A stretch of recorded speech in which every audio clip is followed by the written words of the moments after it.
Good morning, everybody. This is Ali, your favorite eccentric SLO-mad, and as promised, I am live today. And today we are talking about all things Thailand. So you guys, if you jump on after I start this video, don't fret. Please type any questions that you have, if you have any, in the comment section. This is going to be a Q&A. I've already got some previously pulled questions and just discussion points and things that people have asked me specifically as I assist people with, those who have expressed an interest in going to Thailand, because I'm not there yet. I'll be back on Sunday.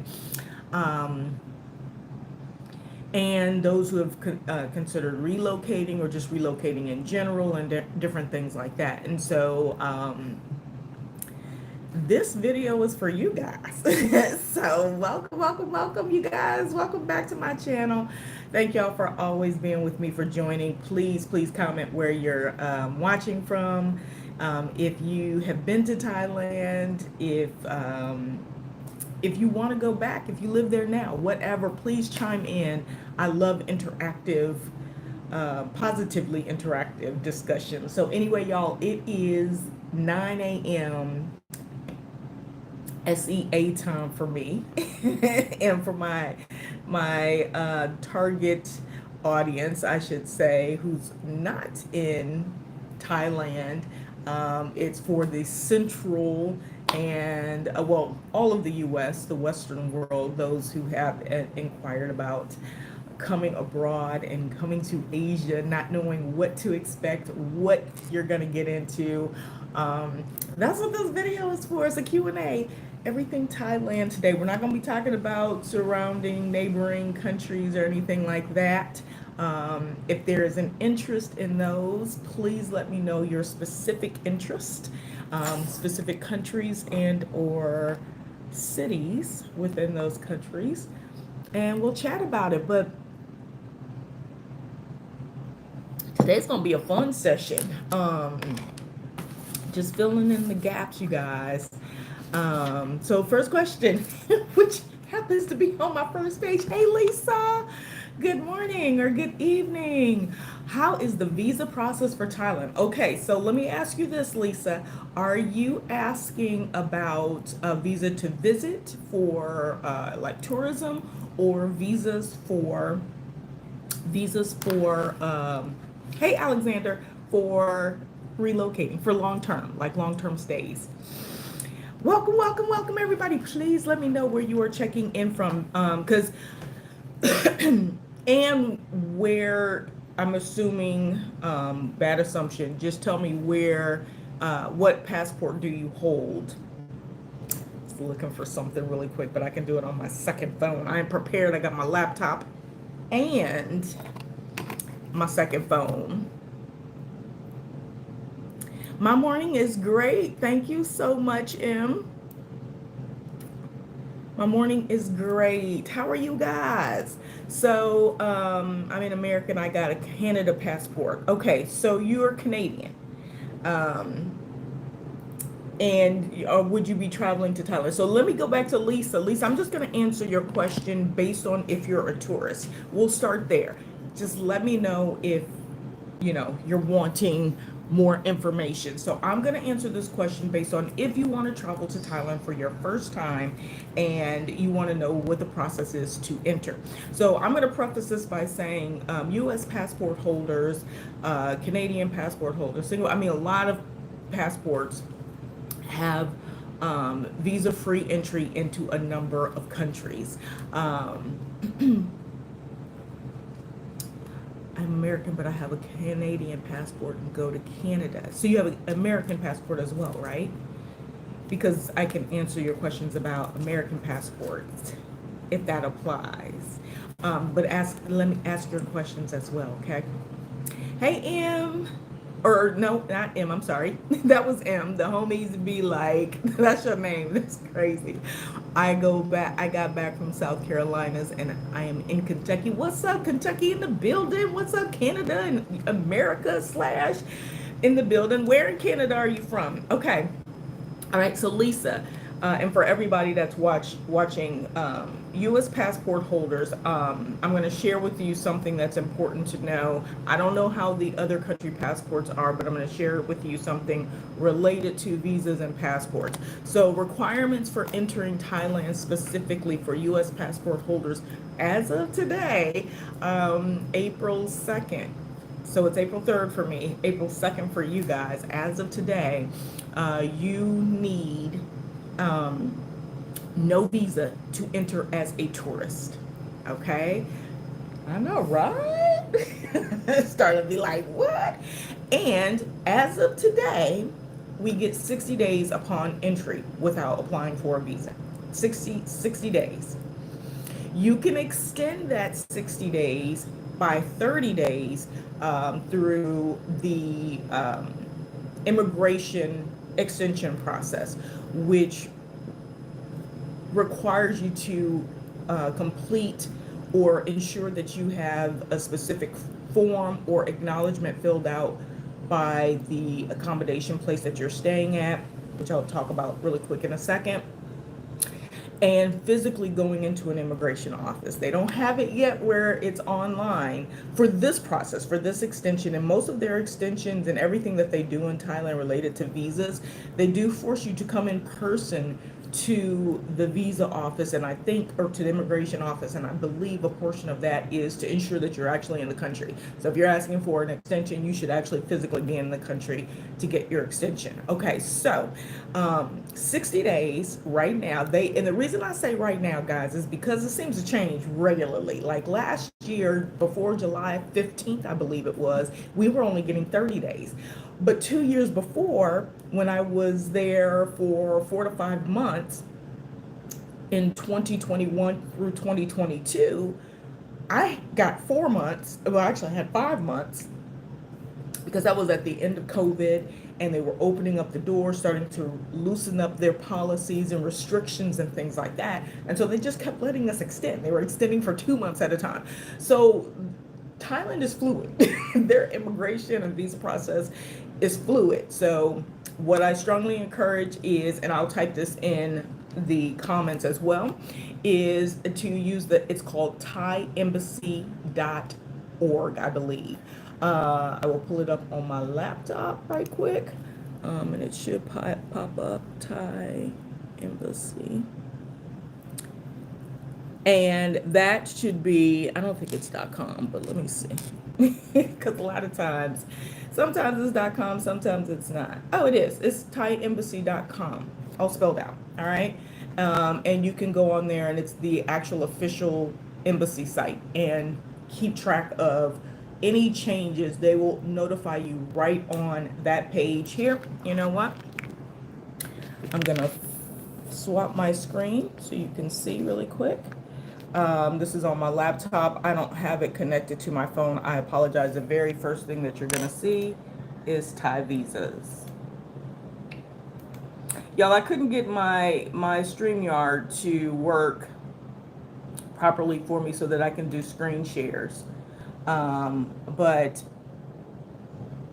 this is how, and then they have the 90-day reporting thing if you've got a long-term visa, so on and so forth. Now, I'm sure you're probably asking, why do they have visa applications? Well, for different passport holders, everybody has different rules depending on the country and the relationship that they have with the country, which is another reason why I'm saying as of today, because we know a lot of things are going all over the place. But as of today, this is what we get. Now, if you are in the States and you know you want to stay and you want to stay a little bit longer, you can apply for a 60-day visa. There's really no need. The only time that becomes kind of an important thing is if we're only getting 30 days, which that was the case back in 2022, 2023 even. Yeah, because I was back in 2023 and we were only getting 30 days, and I would extend for 30, so I'd get 60 days, then I'd have to leave and then come back. So, ultimately, to enter right now as a tourist, all you need is your passport. Now, I'm going to tell you something about the passport. So, your passport, you just need 6 months validity before it expires. So, please, y'all, a couple things that you should know right out the gate is memorize your passport number. Honestly, memorize your passport number and memorize the expiration date. So it's usually the day before. So if it expires, if you got it on January 1, 2025, it's gonna expire on December 31st, 2035. So 10 years, but it's the day before, which is really interesting because they don't give you that 366 days. You get 365 times 10. So anyway, understand that. And then when it says you must have, I believe it's 6 pages. I believe it's 6 pages. 6 pages. Or no, I'm sorry, 1 blank page. 6 months, 1 blank page. So a lot of times we get to the back and we're like, okay, bet. These pages, I can use these. I got 6 pages. No. Sorry about that, you guys. I disconnected. Hey, Marilyn. I don't know if the new books have, I'm just showing you guys all my information. If the new books have different pages, but in the older book, the visa pages literally are just the pages that say visa. See how like the last 3 pages are for other types of stamps. So for instance, I have this Moroccan stamp from 2018, and then they wrote something on here, and I don't know if that means something. I don't know. It was the weirdest thing because it was in like 2018, right? And it was the only stamp that they put all the way in the back. But they're only supposed to put stamps on the pages that actually say visa. Okay? FY. And then another little tip, get the 52-page book. That way you don't run out of pages. You don't have to get extra pages. You shouldn't, unless you're traveling a lot. So that is the visa process. Now, if you're going to stay longer, again, go to the website. There are a myriad of visas. I'm going to tell you guys some of the most popular ones outside of the tourist visa. People still get student visas if you're going and you're going to be studying, and you're a certain age demographic. You can apply for a student visa, and sometimes those are 6 months or allocated based on the term that you're going to be studying, and they have to be re-upped. Another one is working residency, so like the non-immigrant A or B visas. And then the DTV is new, which is their digital nomad visa, and that is a 5-year visa, but allows you to stay 180 days at a time. And that visa, so the workaround for that is you have to report in every 180 days if you choose not to leave. But if you simply leave the country, say you need to go to a neighboring country or go back to the US or wherever you're from, and re-enter, you don't have to go in and do that whole check-in process. So just a tidbit there. And then also the retirement extension. We don't do pedo stuff on my page, Nicholas. And I'm going to leave you there just so everybody knows who I'm talking about. We don't do pedo stuff. All right. Yeah, I learned it because I had a young child. So I know the little keywords and stuff. Idiot. Sorry, y'all.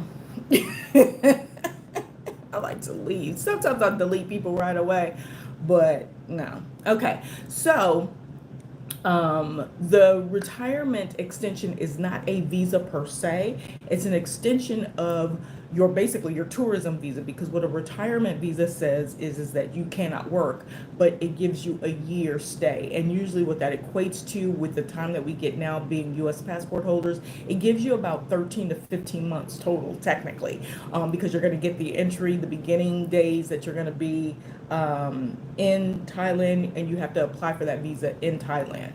Some of the other visas you have to apply for outside of the country. So like the DTV, you actually need to leave Thailand and apply for it somewhere else and then re-enter. using your DTV visa. And there's a myriad of stipulations and things like that that are for, we'll do another call for, or I would strongly encourage you, if it's your first time and you're doing a longer term visa, some people say just do it and it's really easy to do. I strongly encourage getting an agent, and or working through the Thai embassy site. They actually do Q&A and stuff on the site as well, and they do answer. At least they used to when I used to go on the site. So hopefully that answers your question. Hey everybody, welcome, welcome, welcome. All right, so let's see. Is there a storm coming to your place? Because in Kentucky it is. I'm in Singapore right now. No, I mean we're in rainy season, so it rains like every day, almost every day. I can actually show you, if you're asking about Thailand, rainy season, which is a good question. It's a great question, especially if you're going to be going on vacation. Let me see. I do have a screenshot of like the weather map, and it's excellent. I actually love it. Okay, I'm waiting for that to update. I will attach it. Let me see if I can. No, I don't want a green screen.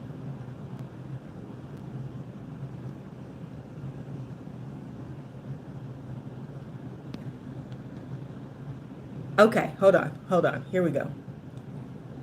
Okay, let's see if I can make this smaller so you can see it. You can't really see it. But I have this cool map, and it breaks it down by region in Thailand. Move out of the way. And it shows you like the percentage of rain and the months, or this is for April, the percentage of rain, the high and low temperatures. And so depending on where you want to go, because all of Thailand is much bigger than people think. If you can see all of that there, Thailand goes all the way down to Malaysia. And so you got this little strip here, and I will be in Bangkok. But if you'll notice, Bangkok has fewer rainy days in April than a place like Phuket, which has 18% of rain. And the probability of rain is much greater. Okay, so I don't know if that's what you were asking about, but I hope that is helpful. All right, I'm going to delete Nicholas. We're going to report Nicholas.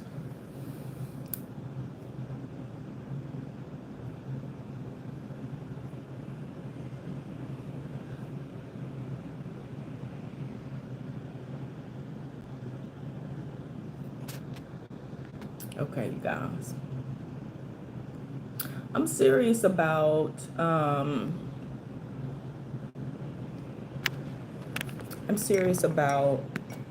proper etiquette on people's pages, y'all. If you don't know.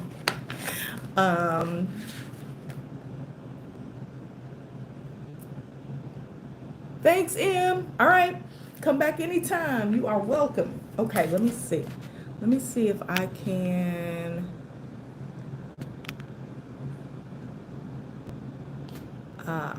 Okay, so that's going to be my question about. We'll leave this. Okay, so those are the different visa types, and then your passport. And let me just say this regarding your the extension that I mentioned. If you're planning on extending and staying for 90 days, keep in mind that you are not supposed to work on a tourist visa. Number two, for the extension, it is not free. It is 1900 baht, which is about 59 USD, and that is to be paid in cash. Most immigration offices require cash when you go. And then why, I don't know why they do this, but you have to take pictures as if you're going to get a new passport printed. And most facilities in most provinces have um, a camera person or like an area right there where you can take your photos and you pay for it. And some require you to bring it. So it's really interesting. And each immigration office, I've been to Bangkok's immigration, Chiang Mai's immigration, and Phuket's immigration, and they all are different. Phuket is the only one that keeps your passport overnight, and you have to go back to the immigration office to pick it up. They give you a no number, and then you come back the next day, and at least that's how it was back in 2022. Okay. All right, y'all. So let's move along. Moving along. All right, I'm gonna change my screen since you guys can actually see that. I kind of want to pull up some. I'm gonna pull up just a nice picture right now, but I want to show you guys some things from Thailand specifically. All right, so one of the other questions that I have gotten, hold on one second. One second, you guys. I'll turn off this beep.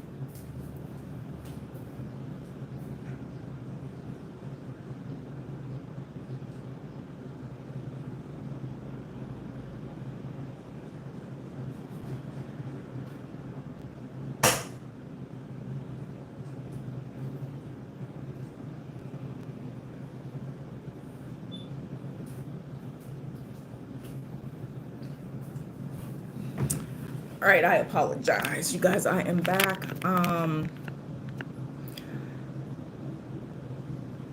So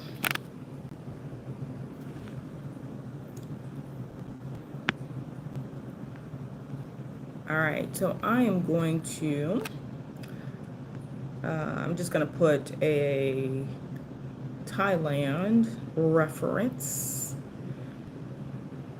on the screen for you guys. But keep asking your questions.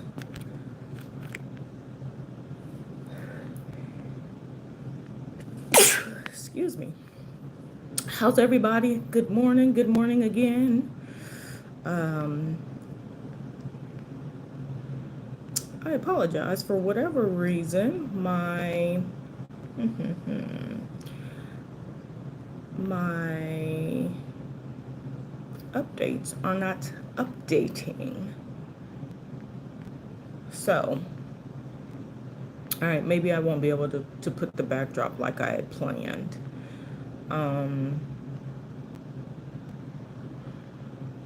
Okay, I'll put this one. This is actually Chiang Mai. We'll do that one. Oops, it's got my face on it. I want it. Okay, we'll go back to this. Okay, so back to you guys. I apologize. I was trying to, be creative and crafty here. So I've got a list of questions that people have asked. So let me know if these resonate or if they're important to you, but I'm going to go ahead and answer them. So those people who have asked me these things before and or I've done consultations with, these were some of the things that came up in those sessions. One of the questions that people ask, and some of these are really about relocation. This is one I feel like it's about relocation, but it's asked surprisingly more than not. And I think it's because we're in a phase, more people are considering a move from their home country, specifically the U.S., or at least longer term considering moving, or longer term stays that are not necessarily tourist stays. So either opening businesses or, buying homes and things like that. So one of the things that comes up is, can foreigners buy land? Thailand is one of those places that buying land is not something that is easy to do, and typically as a foreigner, it's just really not something we can do. Now, when you can buy land is when you marry into the Thai community, and so I think they still allow that. But there's still a process, so y'all don't think that you could just go over and have matrimonial bliss and all of a sudden be the emperor or anything. It doesn't work that way. Okay. But what we can do is we can actually own condos. Years ago, when I considered Thailand as a base, which I still do, um, because of its everything being right there in that country, availability and all of that kind of stuff, and then the price as well. It was really, a lot of people were sharing their opinions about why it's important to really have your ducks in a row, know some people, like have a base, because their community is actually very close knit. And so while you'll see things up for sale and different things like that, most countries around the world don't necessarily operate exactly the same as the US does. And we don't have proper systems either, as we find out more and more, that, there's lots of fraud and different things, even in the US. But we have an expectation of how systems work, right? And there's this assumption that if it's associated with this brand, that this is going to be the process. So like, when I think of buying a home, we think of Remax, we think of Century 21, we think of, Zillow, finding homes and, things like that, right? And then we think of the process of having an agent that's accredited and lawyers and things like that associated with the process. And many places have that as well. But what they allow and or require in terms of buying a home and validation of, the authenticity of, the condition of the property and things like that may be different. And so it is really critical, especially in a place where English is not their native language. We'll talk about that too in a second. So you want to make sure that you know what the rules are, what types of, it's also not one of those places where if you go and you buy property first, that accelerates, fast tracks your residency or long-term visa process. It may or may not, but of course money talks. They also have, we didn't talk about, they have those big visas too. They've got those LTRs and things like that, which are 5-year plus. You got 500,000 to drop. Yeah, you can pretty much get anything you want to get, right? And so I'm not saying that you can't buy property or that you shouldn't buy property. I'm just saying that anywhere you go, if you're considering buying it, except Belize, probably the easiest place to buy land and property. But in Thailand, just be aware that it's not the same process. It's not the same checks and balances per se, right? And don't be alarmed when you have to show proof of, residency and things like that, because you have to do the same thing in the US. So I also want us to consider, getting away from this idea that all these other country things are so difficult, because even in the US, technically you're supposed to have all of these things in place as well, right? Right? That's like the whole point. So buying land directly as a foreigner, probably really slim. I will never say what you can't do, because somebody probably can.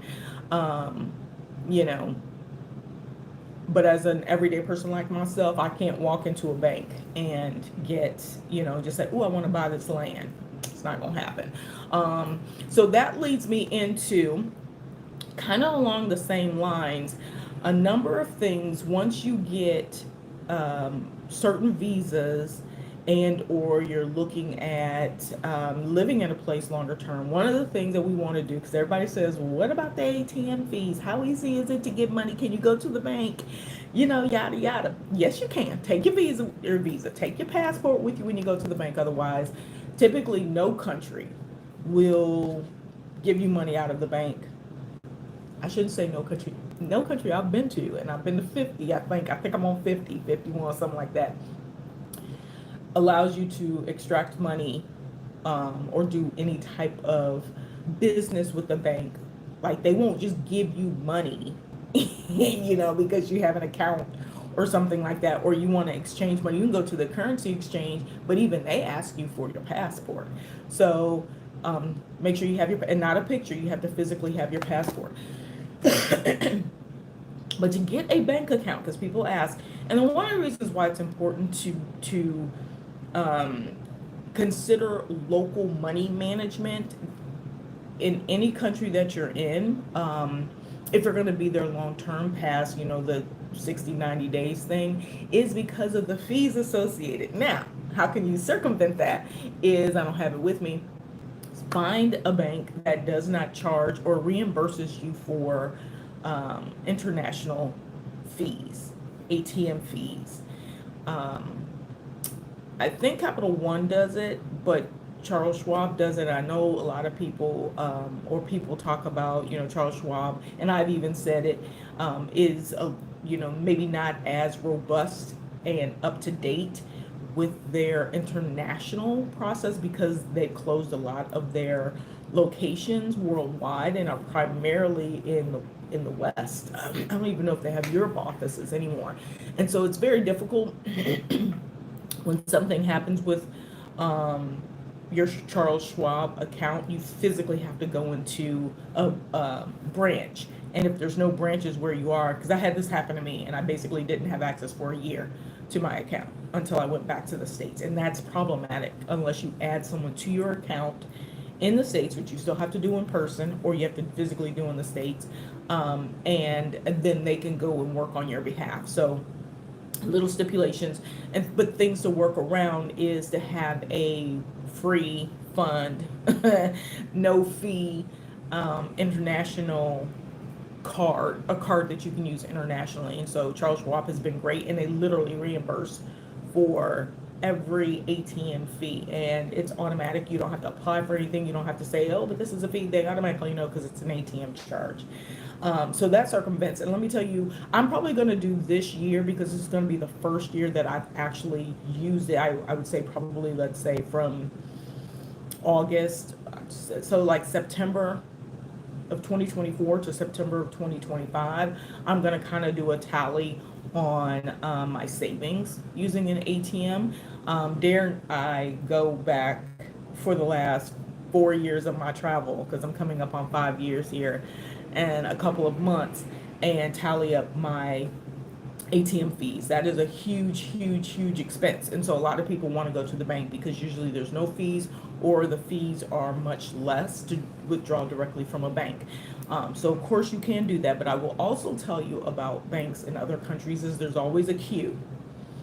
And when I say queue, like certain countries you go to, it's a banking day, or it's a payday, or something like that, because you'll walk in and there's people, locals waiting for the bank to open, and everybody's waiting in line. And that line, it could be a bank in the mall, it could be a bank outside, whatever, but you'll see lines forming, and they're very orderly in all these places, and they sit and they just wait, but you always know. So I tend to make sure that I don't need to go to the bank or go to even to an ATM on certain days. Like, you figure it out as you're going.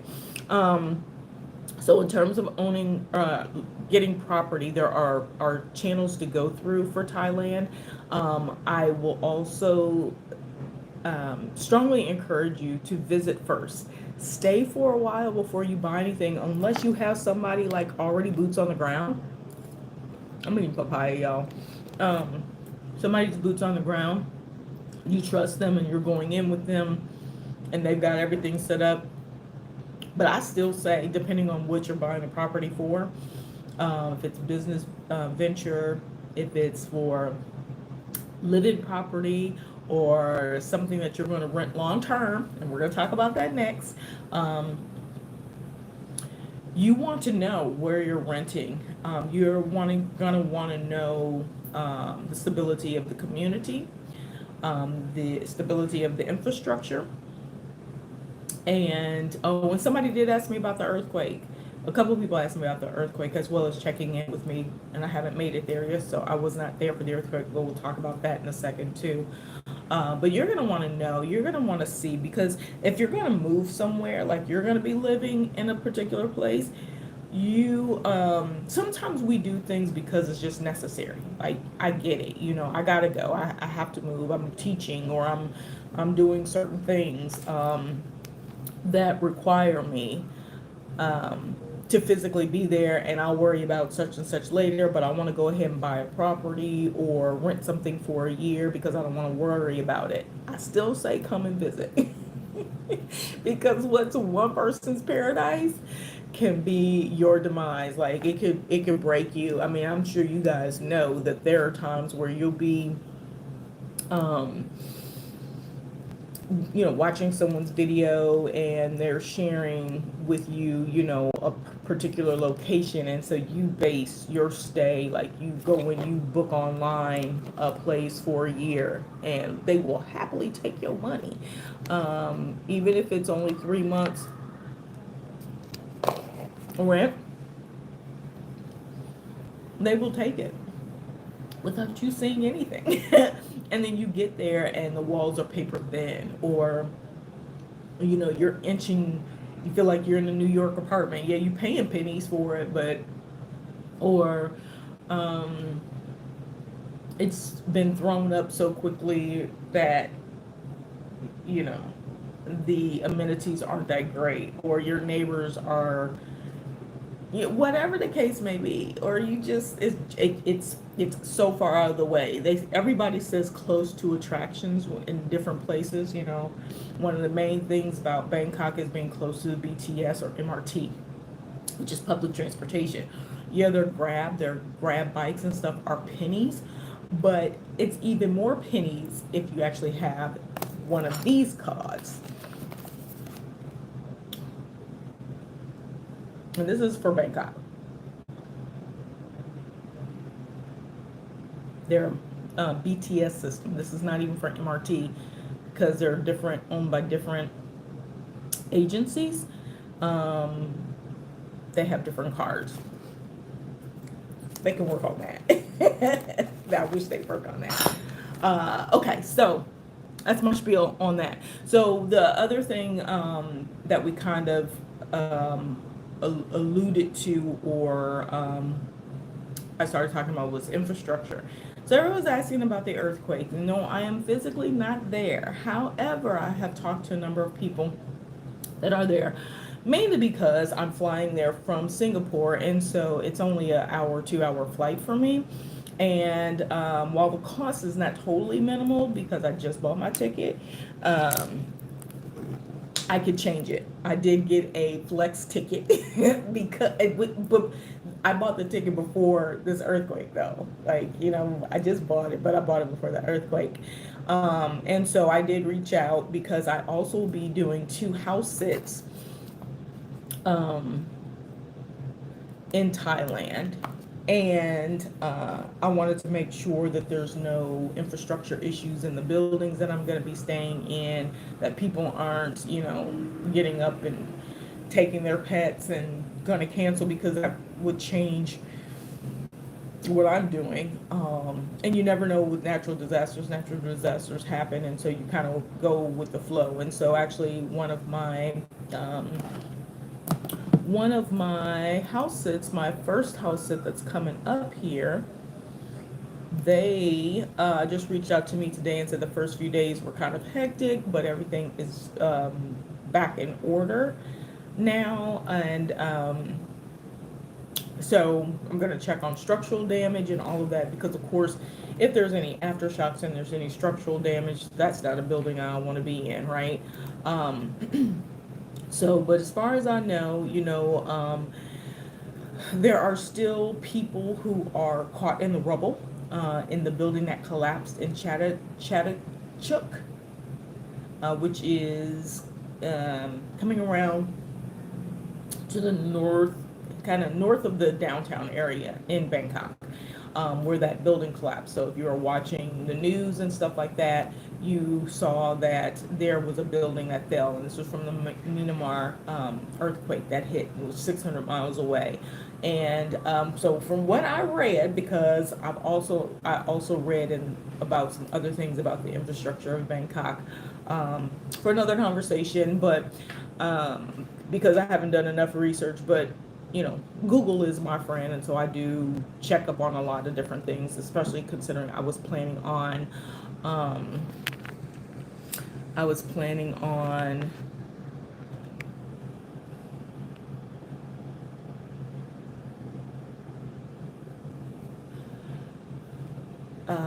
I was planning on looking at different places that are outside of the huge um, busy areas, and I found my spaces right on the BTS line and stuff like that. So anyway, it took me to some areas where I started checking, because I was like, is this a good place, what's around here?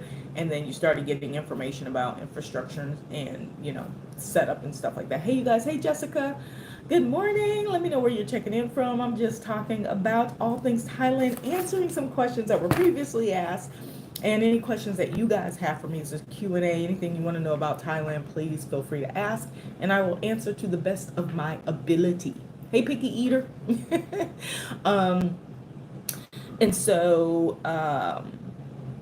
my understanding, things that are coming out, is about the structure of that particular building as it was in the building phases. They've been showing some reports that the steel was really subpar and all of that. Because I think it was the only building that actually completely collapsed. There are buildings that you see, like the infrastructure, like the inside the facade of the building, so the ceramic tiles and all that stuff breaking off, and some of the structures in the lower buildings, people are like, I don't want to be really high up, I'd rather be lower, different things like that. Listen, you can't even predict what could happen. You don't have the plans of the building, you don't know how it was built, unless it's one of those where it's built on those coils, which some of them are starting to do those types of things. But I think the last major earthquake was in 1995 in Bangkok, so it's been a while, or something like that. It was it 95? I think 95, like every 25 years, 25 years, something like that. So anyway, things are still happening. Things are back in order. They were sent in terms of like transportation and like we call them T1 lines, so their communication services and things like that are back up and running. People are are doing the Sopron. I don't know. I think that's the name of the water thing that's happening all over the country. You see people still going about daily life because things didn't shut down unless they actually shut down. And I think there's far fewer things that shut down than things that did not. But they are still actively trying to locate the people who are not accounted for, that were in that building that collapsed. And I believe there was like 44 people, and they're still looking for quite a few of them in that rubble. So prayers out still to those individuals or anybody that was affected and their family members. So for people who, like, Phuket didn't feel anything. I don't know if Chiang Mai felt anything, even though they're further north. I think the waves went down. People in the Pattaya or that area over to the east of Thailand, I don't think they felt anything either. So people are going on with life as as is, but because you kind of have to, it's kind of like a disaster when things happen in California. New York didn't stop, Chicago didn't stop, Alabama didn't stop, because they're different parts of the country, and you're not directly impacted. You do what you can. So FYI, I am still planning on going unless flights are canceled for some reason or there's something that happens. I will be there. Okay.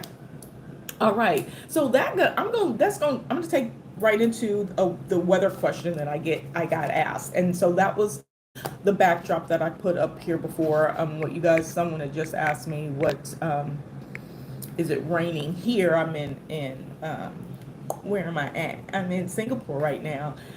So we're in rainy season. This is it. Like it, I think it's scheduled to rain like 80% of every day, but it really doesn't. It doesn't. Like we'll get about 20 minutes, and that's about it. So again, I will share this. I don't know if I can share this resource. I don't know if I can put it on YouTube, but this is a cool visual of the different regions of Thailand, and everything that's in green has a very, very low percentage of rain in April. And as you can see up north right now, it is sweltering. 39 is like close to 100. It's like 95 degrees, 99 degrees outside. Gen X Leo, I am in Singapore. No trimmers, no aftershock down here. It didn't make it this far down. I think furthest it went really was to the Bangkok area. And they talk about the infrastructure of just the city in general and why those shock waves are felt like that through Bangkok.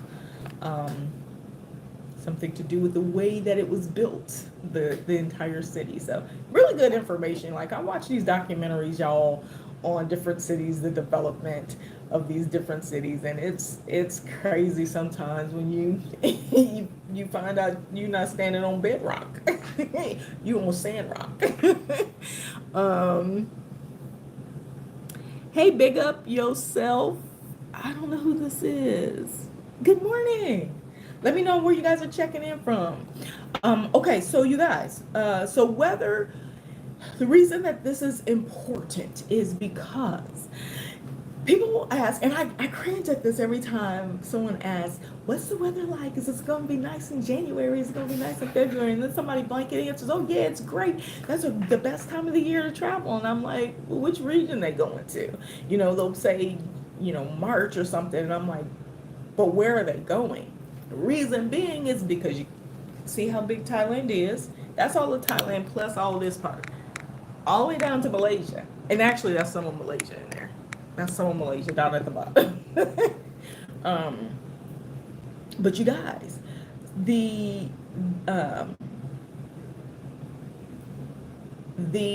regions in Thailand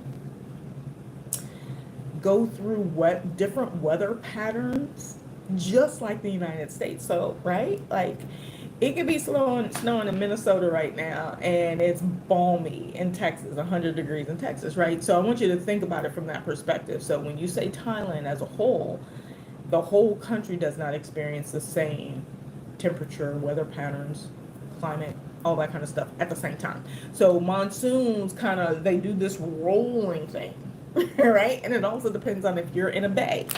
So one of the things I want y'all to know, which you can't necessarily tell from here, but here's Bangkok here. See where the thing is circled? That's in a bay in of itself, right? And then you've got down here is Phuket. Oops. Sorry about that. I don't know if you guys can see that on my screen. But down here you've got Phuket. And that's a different bay in and of itself, and like two different bodies of water that are surrounding. And then it's not showing the connecting countries, Myanmar and Laos to the west, Laos to the north and east, and then Cambodia, Vietnam, Singapore and Malaysia to the south, along with Bali that comes around, right? So it's not necessarily, this map isn't really showing that, but you have these ebbs and flows in countries. And so I strongly, strongly, strongly encourage, if you're going to ask the question, make sure you ask about a region, specifically city, because somebody can say, oh, I live in Chiang Rai right now, and people want to go for the winter season, which is usually like I think like more Octoberish time frame when there's snow and it's like the white city and it's beautiful. You see all those, it's that one park that has all the statues and stuff and everything is like covered in white and all that kind of stuff. Or it's just white because it's called the White Temples. But it's beautiful apparently in the wintertime. But then at the same time, um, when it's great in Phuket, which it would be end of December through April, May, June, no, April, May, because right now it's rainy season. It's not the best time, um, February, March, April, to be in Chiang Mai because Chiang Mai has burn season. And their burn season is tough. It's really, really tough. Um, Thank you, Marilyn, for the message. So, knowing when you're going, where you're going, how long you're going to be somewhere makes a big difference. So, if you're only going for tourism and you want to do outdoor activities or you want to be at a resort and out on the beach or sitting out on the patio sipping margaritas, and you go during monsoon season in the middle of what we call summer, but in Phuket, it's like flooding rainy season in some parts. It can make or break your feeling about a place. And this is not just Thailand, but specifically Thailand. And I know some people who are literally, one bad thing can happen and it ruins it. And not to say that, hey, if you're that way, then maybe this isn't for you. Hey, Derek from Milwaukee, Wisconsin. What's up? How is it in Wisconsin? Where was I reading somewhere and they were talking about it was snowing already? I was like, is this a newscast like for 2025? Like, where in the world is it snowing in the US right now? Like, that can't be. So I don't know what I was watching. I'm a Midwesterner myself. I'm from the Illinois region and Iowa and Missouri. So, the Midwest can be treacherous sometimes. So anyway, all right, you guys, please ask me questions about Thailand. Anything you want to know. I'm kind of just talking about like, I'm answering questions that have been sent to me before, as well as kind of leading from any things that you guys have asked me. So one other question that I've gotten, okay, I'm gonna go to my 420 friendly people. Because people ask. I am not a 420 well, okay, so I have done edibles, and that's not against the law. I've done edibles before, but I'm not a smoker. Most that I've smoked is cigars. I don't do cigarettes, but a good cigar from Cuba, not a Cohiba. I can tell you how those are made, but we'll do that on another show. So yeah, I do like a good sweet cigar. I haven't done one in probably a few years, but anyway, so I am not a partaker in the 420 friendly community, but I've got 420 friendly friends, and I do keep tabs on different things like that because I assist people with relocating and or simply traveling, especially like I do, like nomadically, and people who want to partake, that's important to them. It's something, it's just like anything else, you want to be prepared. So if you're someone that, that helps you creatively,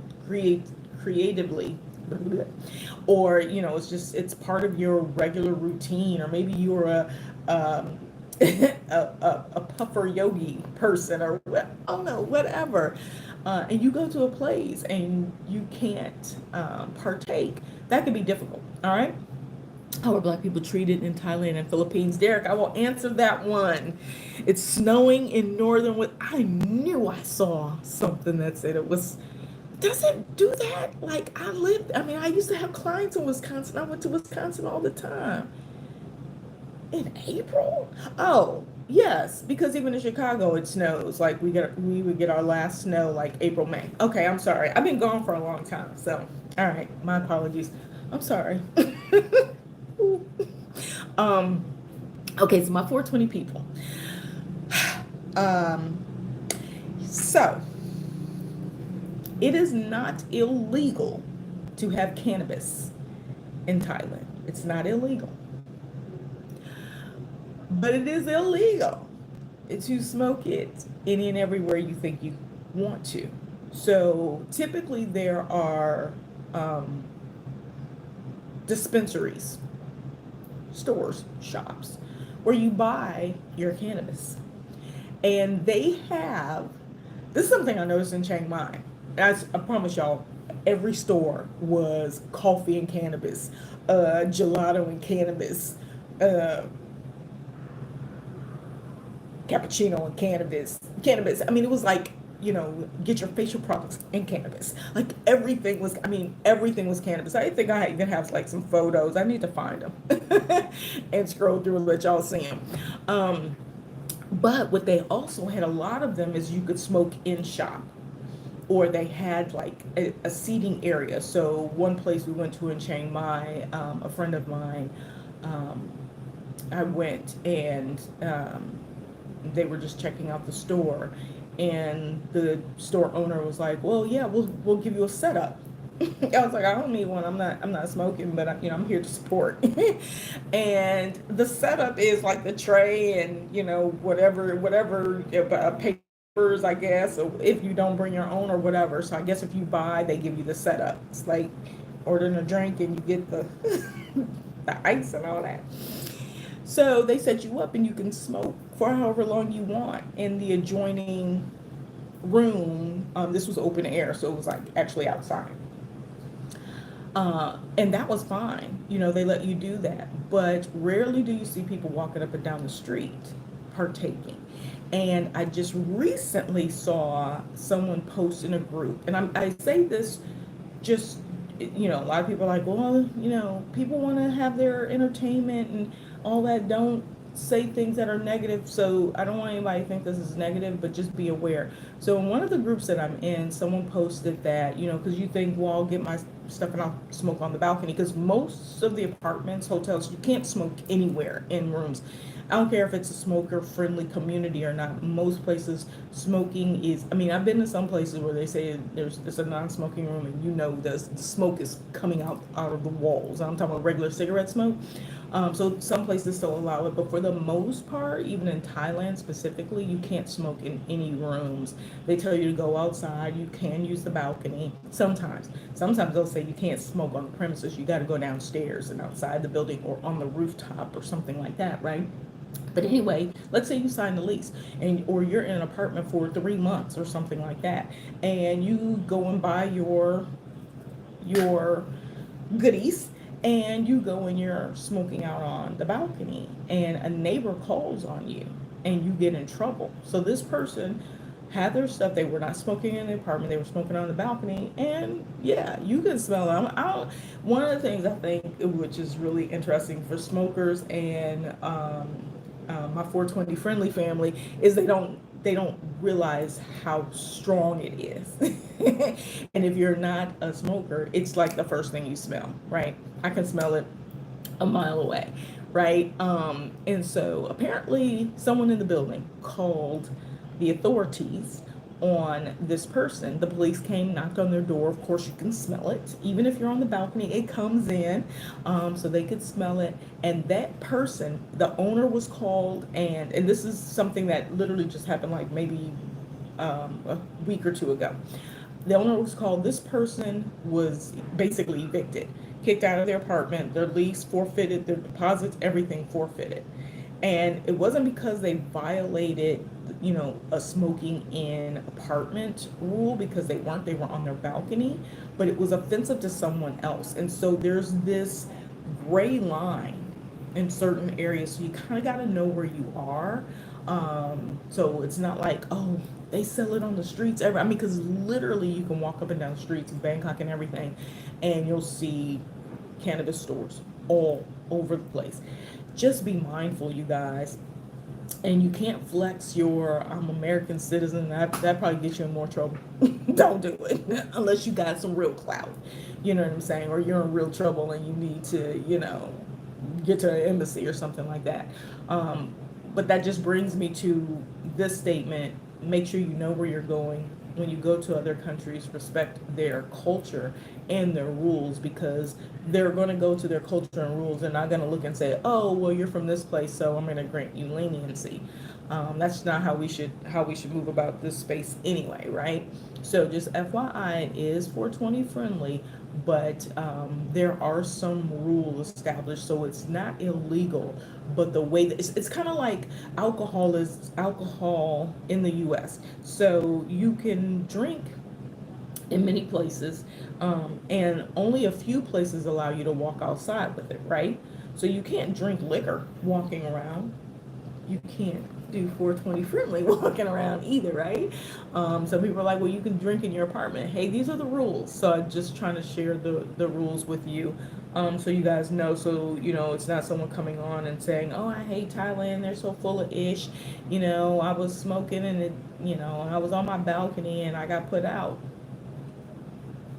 That can happen in the States too if you're renting from someone and the owner comes in and says, I can smell it. You violated the lease, because it's probably written in the lease that you can't smoke at all. So FYI, y'all, just be in the know, okay? Derek, I'm gonna get to your question. How are Black people treated in Thailand and Philippines? Okay, so I'm gonna answer this question two different ways. Not two different ways. Like a step one and a step two. And the reason I'm going to do this is because I'm going to answer it based on my personal experience. I've been going to Thailand for 5 years, 6 years now, since 2019. Every year I end up in Thailand. Sometimes it's planned, most often it's not. But it is like my home, one of my home base, my Asian home base, besides Vietnam. But Thailand I've been coming to more. So my experience is in Bangkok, Chiang Mai, Phuket, both in the city part, the beach side, all the way north from Surin, Bang Tao, Batam. Is it Bang Tao? That northern area, and Surin, all the way down to Raiwa, Narhoon. I think that's how you say it. I'm going off memory. And Pattaya area, and then Koh Samui. So based on my experience in those places, have not had any negative treatment, if anything. I tell people all the time, Thailand is the one place where people don't notice me. Now, my brother said something to me that further reminded me.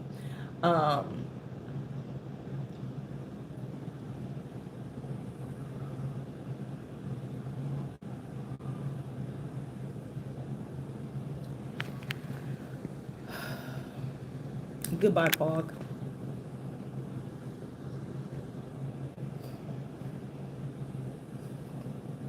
You guys, you get deleted. You get deleted if you type crazy stuff and blocked from my channel.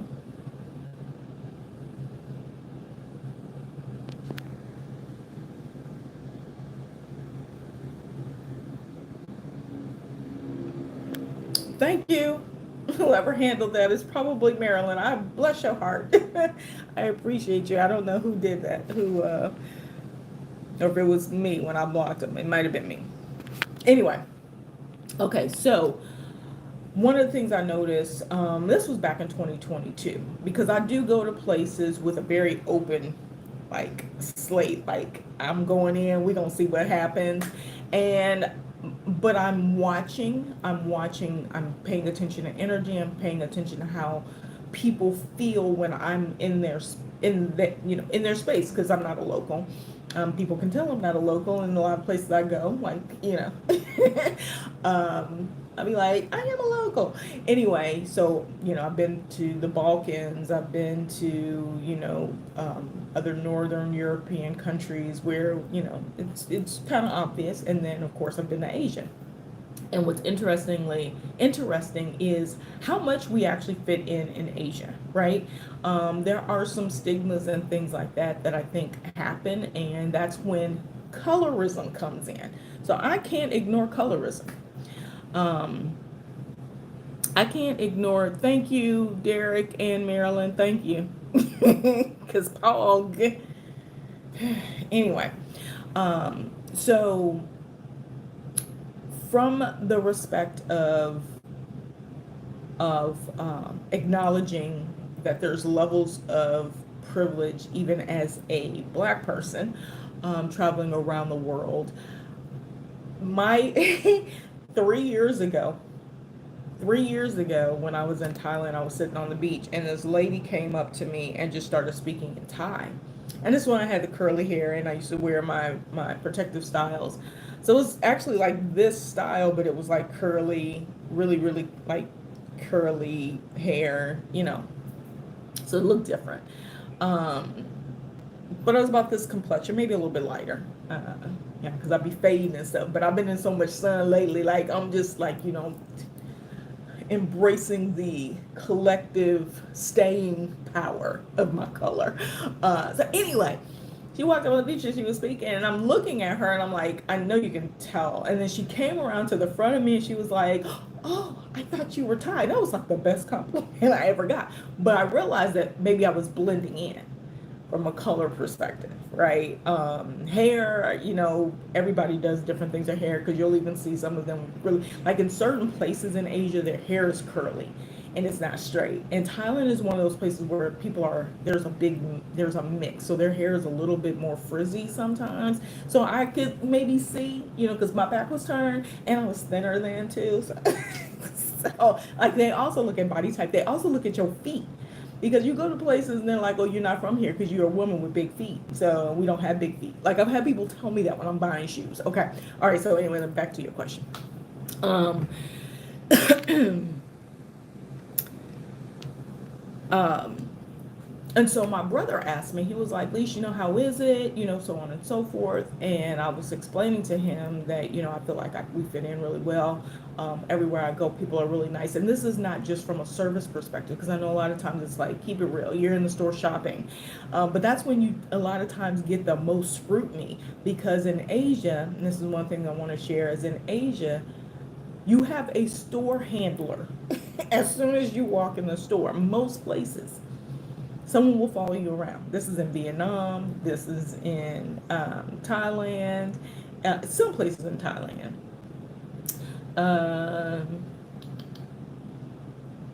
Not really. I don't know if it happens in Japan. When I was in Tokyo, I don't remember it happening. Korea, kind of, but not as much. And so anyway, it's one of those things where they'll either have a basket for you, or like if you go to the airport and you're walking around the kiosk thingy, or the little stores, little corner nook stores, and you're getting things. As soon as you grab something off the shelf, there's somebody that's going to come and take it, and they're not taking it from you; they're taking it and putting it on the counter for you. And they basically will go and like ring they'll help you so you don't have things in your hand. And it's a thing, so you kind of have to like understand. And the more you say, no, I don't want that, because sometimes it is uncomfortable, and I'm like, I don't need you to follow me around, right? If I need something, I'll come and let you know. But when you go in those big tourist shops where they have all of those treats and snacks and all that kind of stuff, somebody is following you around, right? And they do it to everybody, because I even stayed and watched, because I was like, God, this is awful. I don't, this was when I was in Vietnam. And so it's not a race thing at all. I mean, I'm not going to say at all, but typically it's not, because all of them do that, and they do it to everybody, no matter there is no protection of the complexion in some of these places. But my brother asked me, he said, yeah, but Ali, or he didn't say Ali, he don't call me that. He called me by my name. And he was like, but what about me? Because he's considerably darker than I am, and he's big. He's like a bear, right? And he was like, well, what about me? How would they treat me? So I can't sit and say that things would be completely different and there's nothing to worry about. But I will tell you, out of all of my beautifully dark melanated people, friends, and just associates that I know that walk around Thailand, that I have been around, that you, no issues, no issues at all. Now, what I do believe you might have issues with is some of the foreigners. I've heard more stories. I haven't had any problems, but I also do an avoidance thing. Like I don't go in places um, where I don't frequent a lot of places where I potentially run into trouble. But that's just where I am in my life, so it's just me, right? Um, but as far as being black and in Thailand, oh, we're welcome. We're welcome. Um, One of the things that is important for us to understand is culture. No matter where you are, if you're in a new place, and yeah, we want to be ourselves everywhere we go. One of the things we have to remember when we travel is you're in a different place, so you do need to acknowledge and respect their culture. So it's one of the things I always share with other people when they start their travel journey is don't be offended if someone is offended by your personality. Like let's say you have a robust or loud personality, or you're just really excitable and stuff like that. There's a time and place where they got like whole districts and stuff like that that are just for bars and loud and stuff like you know different types of events and things where you can kind of be really expressive. But then they also have like the everyday places, the communities, the trains. When you're on, you'll see like they're super quiet. So if you walk in and you are like bringing attention to yourself, you're gonna be approached with some scrutiny.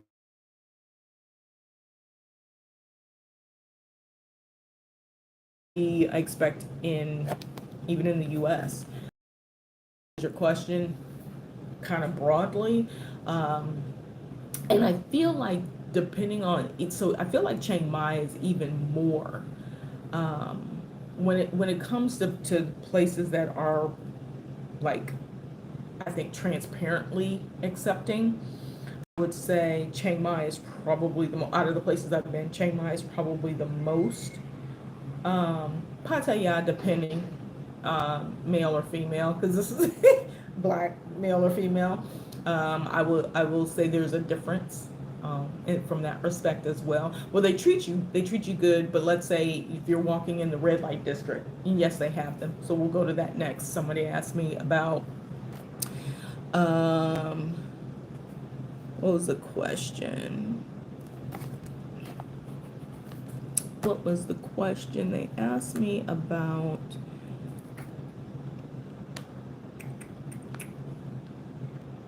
I just wrote it as social engagement, but they asked me specifically about is there a red light district or like a party area?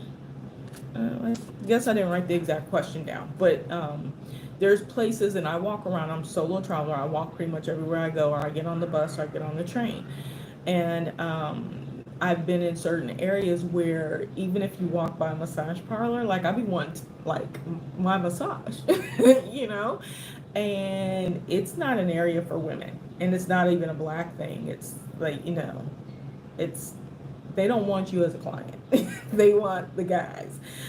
So there's that aspect of it as well. And like I said, I don't frequent those areas much. I did end up staying, and I can tell you what those areas are. We'll talk about like popular areas when we talk about safety, because people ask me about, is Thailand safe? Is it a place where you can go as a solo person? Uh, but yeah, you get those kind of vibes. But Thailand is not a place. I don't even feel like in Thailand they stare at you. I feel like in Thailand they they like, listen, you ain't bothering me, we ain't bothering you. But like,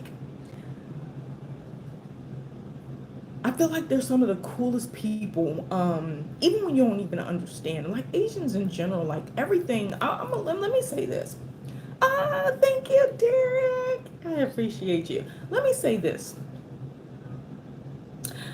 I feel like going to Asia, anywhere in Asia, because my first trip to Asia was Bali, 2017, and then that same year I went to China. And then, everybody got their stipulations and assumptions about China, right? Bali is like the land of, Zen and yoga and, all of that, right? But you get more stares in Bali than in China, which is very interesting. But what I found, my extensive findings, what I found is that in Asia, in actual Asian countries, and this is Japan, Korea, Singapore, Malaysia. I mean, every country is slightly different, but what we know, what we experience, and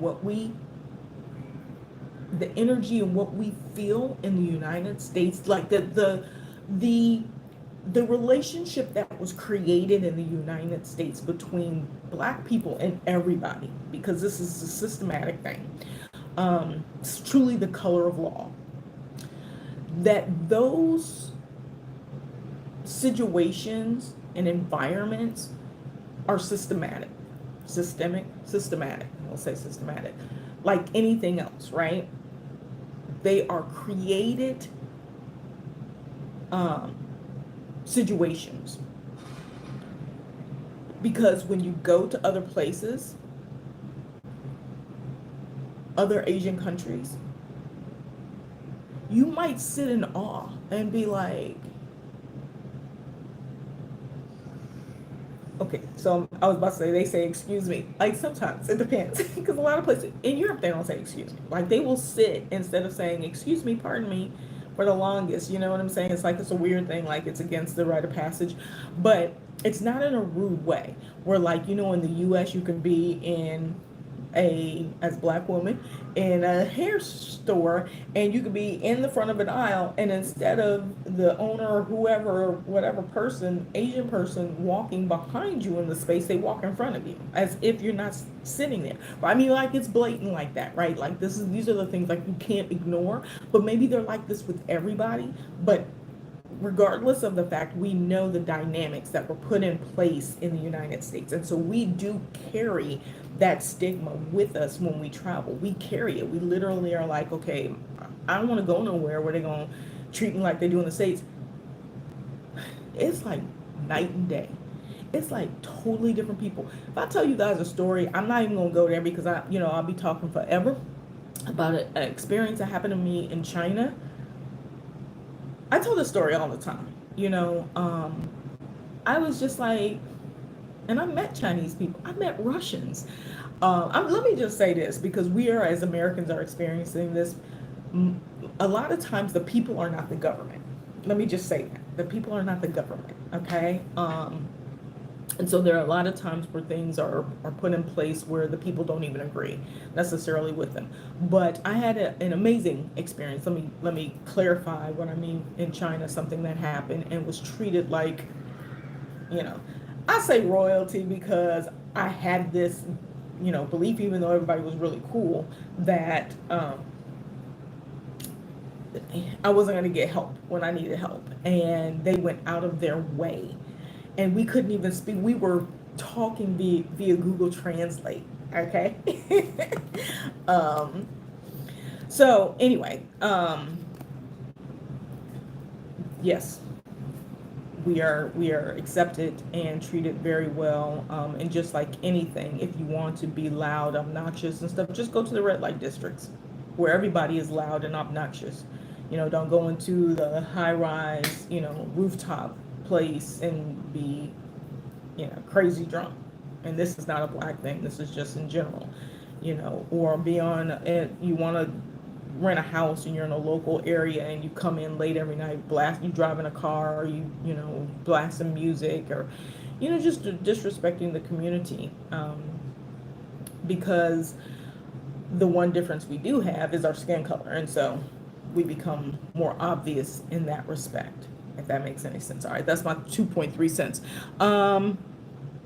So since you asked me that, I will talk about social engagement. So, which includes dating. I talk about this quite often when I talk about Thailand, and that is that there's so much to do. So this is going to be, okay, hold on, let me see, because I just want to tell you guys how much stuff It's getting warm in here.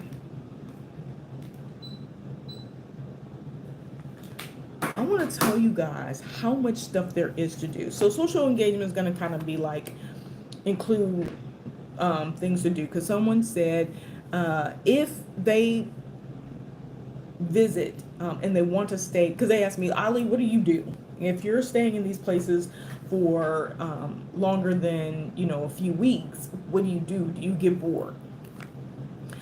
And so I turned that into conversation around social engagement, popular destinations, and things to do. You could break it down like that. And I just want to get to my little list. Oh,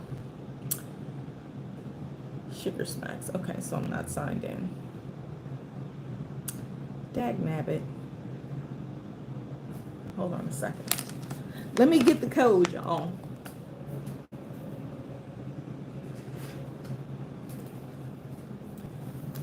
Because I know this is important. Because who wants to go somewhere? And, if you're going on a trip by yourself, a lot of times I don't necessarily think about, oh, I'm going to make friends, or I'm going to, I don't always think about it like that because I travel so much by myself. But if you're going to be somewhere long term, you do kind of want to be in a space where, you might meet other people, make friends, even possibly, get a little date on. For me, I find that Thailand is great. It's different for men versus women. And I'm gonna keep it real. Sorry, I'm signing into my account so I can pull something up on my phone. It's different. Hey, Shana.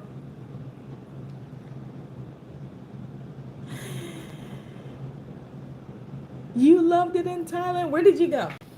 Which cities did you go to? Do you have any questions for me? When did you go? I must have missed you. I know I must have missed you. Okay. All right. So, dating is important, and reload my notes. It is different depending on if you are a male or a female. You guys, I'm looking for something in my photos, and I'm on green screen. Can you tell me, does it flip to my screen? Or are you guys still seeing my face and I'm just kind of like not moving? I'm just wondering what y'all see. So I'm gonna just do a different background.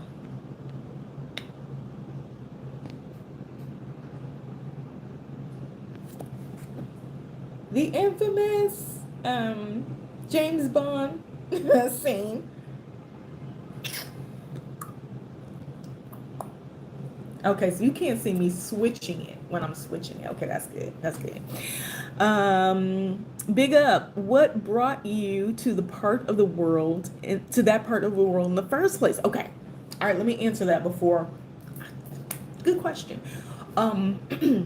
So my first time in Asia, so this part of the world, I would say Asia, was 2017. I jumped on a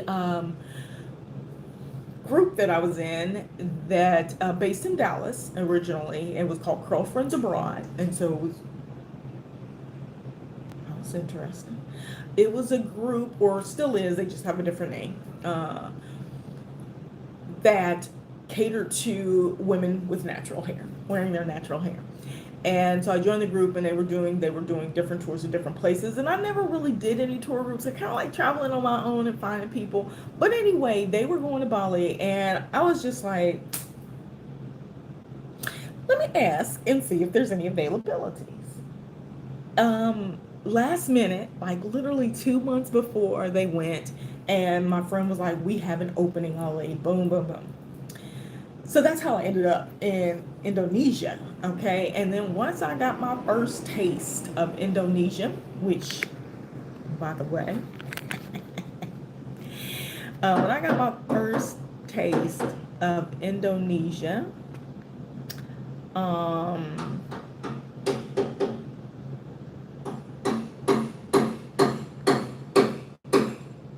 okay, they're doing some work.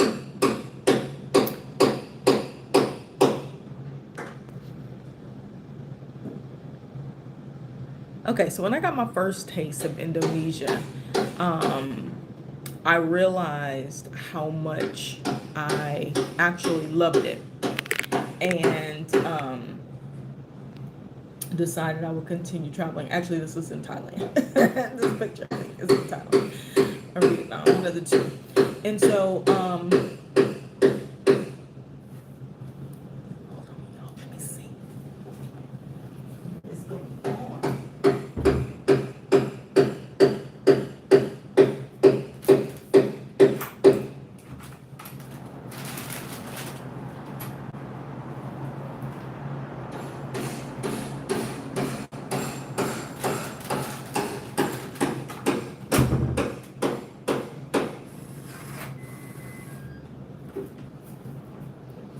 Okay, I'm back.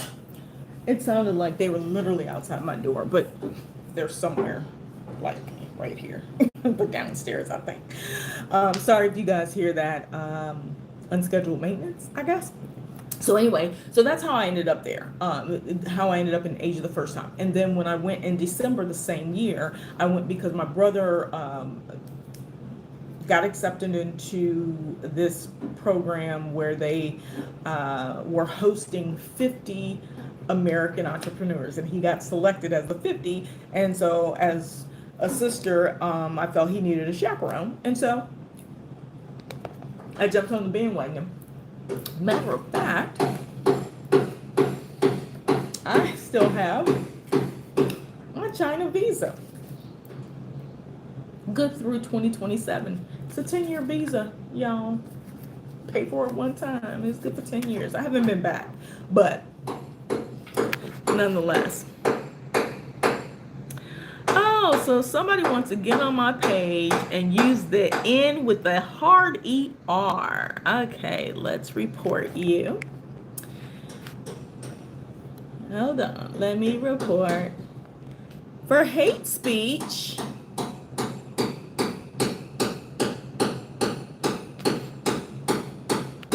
and I love how they did it. They did it in a way that one message by itself does not constitute a violation because it's only a letter. So when you type it all down, smart, quite clever, but you're blocked. Okay.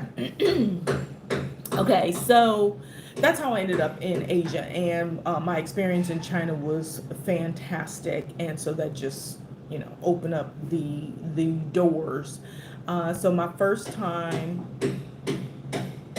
in Thailand was in 2019. So 2020, I'm sorry, 2018, 2019, 2020, COVID, and then I did, okay. So, so that's how I ended up over here. And then it just, it's so beautiful. And then I came back to Thailand in after Africa. I came back in, can y'all hear that?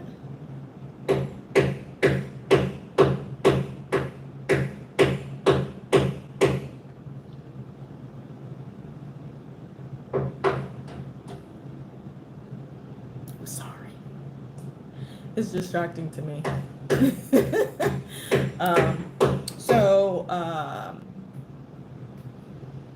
When I came back to Thailand in 2022, I ended up in Phuket and met a group of people who I still consider friends, some of which I still keep in touch with on a regular basis. And one person from that group, black group of friends, told me about Vietnam. And I was just like, nah, I'm not going to Vietnam. Or I didn't say that. I was like, why would we go to Vietnam? Y'all. Vietnam, I fell in love. I fell in love with Vietnam. Shanna, you said I went the last week in June till mid-July. Oh, last year. Did I remember this? So you were in Koh Samui and I had just left because I was in Koh Samui. Oh no, that was not last year. I was in Koh Samui the year before, I think. Short term memory. Yeah, I was in Koh Samui the year before.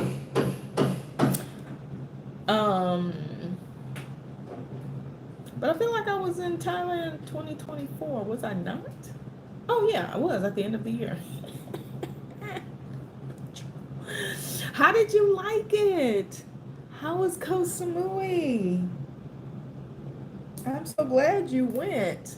Are you convinced and ready to move, pack your bags and move?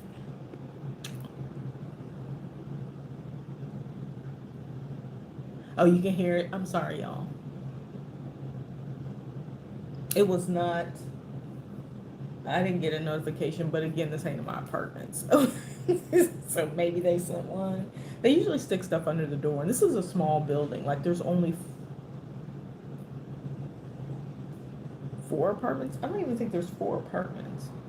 Yeah, maybe four apartments per floor. So it's literally that one elevator, and there's only four apartments, three or four apartments, and there's only like five floors. So it's not a big building. Anyway, y'all, so I'm in Singapore now.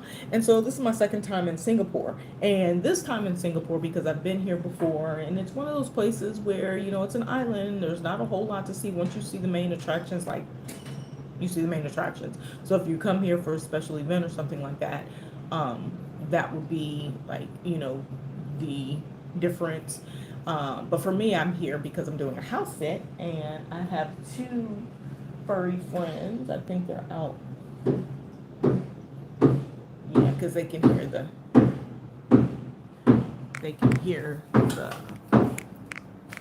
the beating. But I'm gonna show you guys my furry friends. Hold on.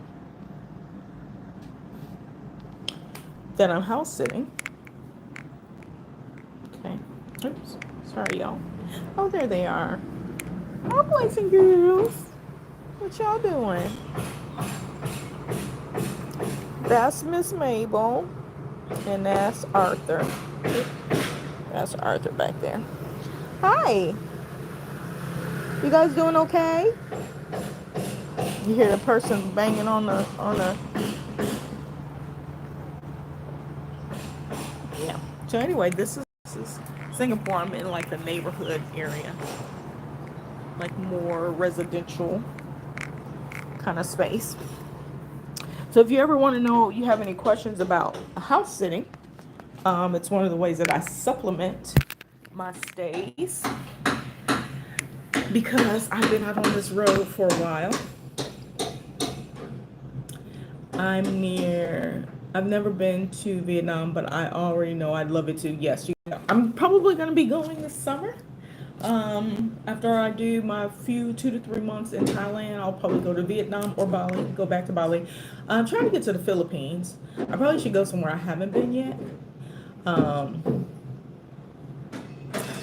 Yes, so Shanna, this is exactly why I'm house sitting. So I probably wouldn't have stopped here. So y'all know I was in South Africa, and I was supposed to do a house sit in South Africa, and that was canceled. It was only for a few days. South Africa is costly as well, but South Africa is the joint. So I'm gonna do a video if you guys are interested in all things South Africa, specifically Cape Town and Johannesburg. Please let me know, and I will do a video, a Q&A on South Africa. I would live there. South Africa would be like my in-between from the US to Asia.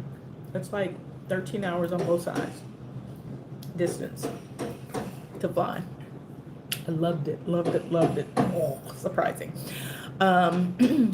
Vietnam is amazing.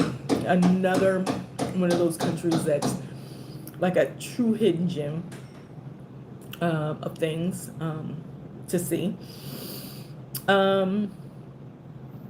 But yeah, so I'm here for 10 days. So I leave on Sunday, and I have a full apartment. Let me just show you guys. It's not clean in here, but I'll just give you guys like a quick rundown.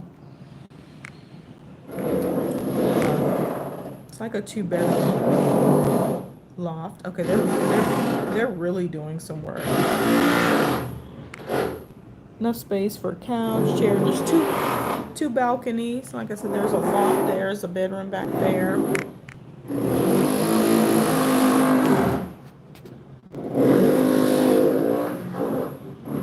Yes. Would you like for me to do? Okay, so let me tell you guys before I go on to a couple more of my other questions that I had. This is going to be weekly. Like, this is a big deal for me, right? Because I have not been able to. I feel like I need to.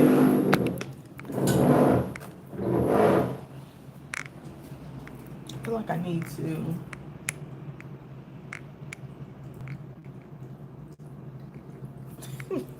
Go to another part of the house.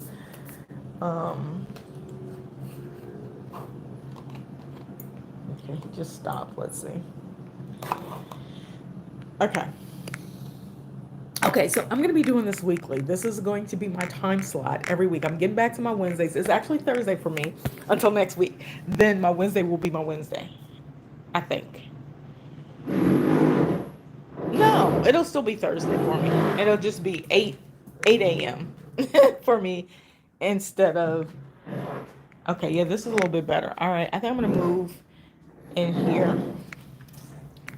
Let's see. Yeah, okay. Sorry, y'all. I got to do a move. Let me grab a chair. I haven't planned next week's Q&A. All right, y'all. I'm gonna sit you on the desk and go and grab my laptop. Uno momento.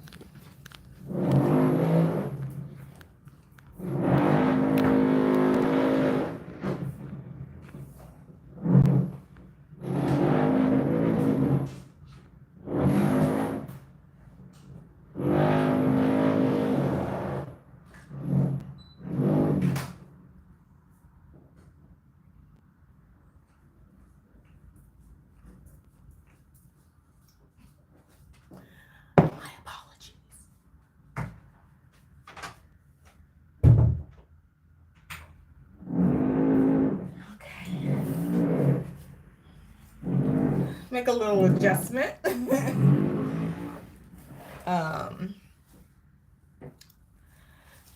that's loud.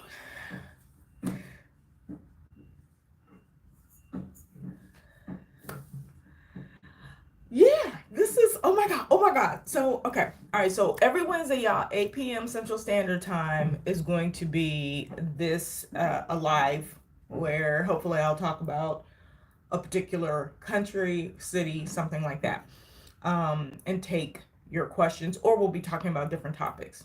But next week, if you would like for me to do South Africa, I can do South Africa next week because it's still fresh. It's still fresh.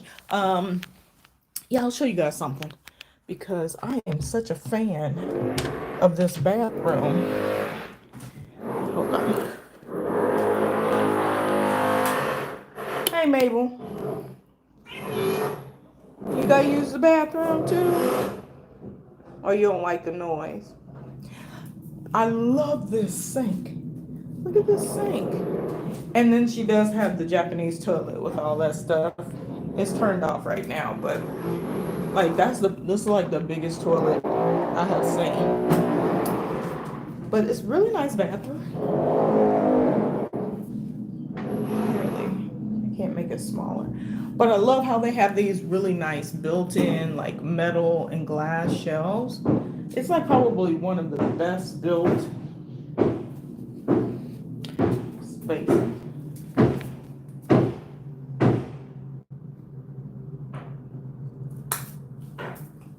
They are really tearing up some stuff. You okay, Mable? You want to come in the room? Come on. You want to come in? I'm going to leave the door open for the cats. All right, so excuse my little bit of mess in this room, but oh, and then like so one of the things you guys as US people, we do walk-ins.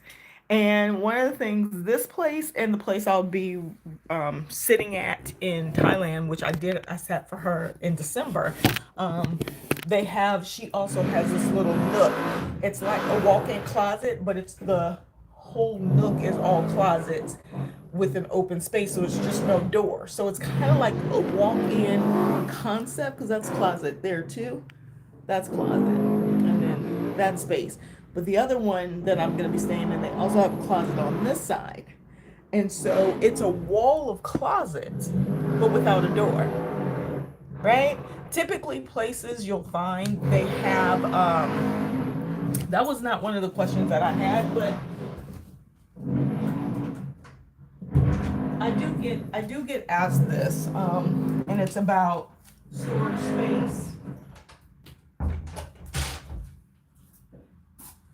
It's about storage space, because everybody hears that, hey, there's like nowhere to put a lot of stuff. There is not, in a lot of places, even with these closets. Like you'll be like, okay, so where do you put everything else? So like the kitchen, there's cabinets and stuff, but there's like an island that's got some really cool built-ins and automatic lights that come on. So it's like this is just like a really nice setup. But what I have done is in Thailand, I put my things in storage. So yeah, here we go. Here we go. The minimalist talking about storage. And the reason that's important is because Thailand is truly like when I looked back over the last 5 years, it was where do I go the most often? All the time. And I've been going to Thailand every year. And after going to South Africa and being in Cape Town and well, Johannesburg specifically, and realizing that their storage for the same size is half the price as Thailand, I wish I would have left all my stuff in Joburg. I actually rented a storage unit and didn't even use it. $14 a month for like a 1 meter square, which is big enough for my luggage. Like I could leave all my extras. Anyway, I have my stuff in Thailand, and it's like $35 a month for a 1 or 2 meter square unit, and my extra stuff is there. So it makes it easy. Like I would leave things with people, but I also feel like if a person is not there long term, I'm in different places. It's like I feel bad, and so that's I went to Albania to get my things that had been there like for.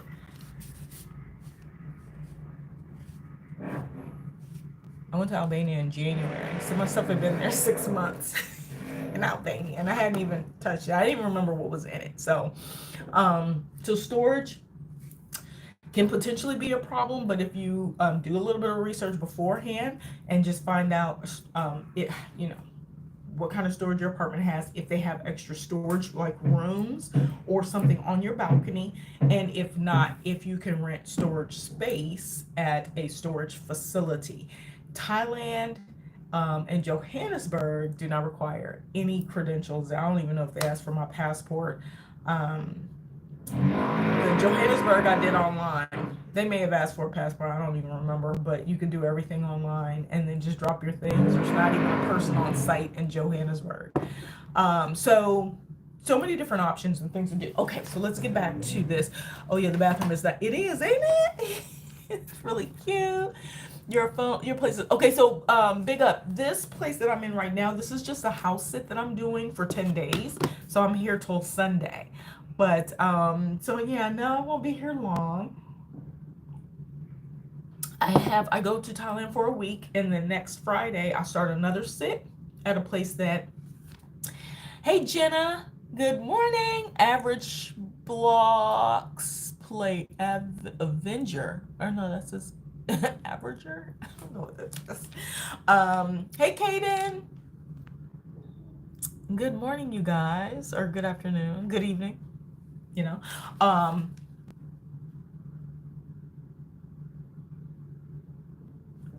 So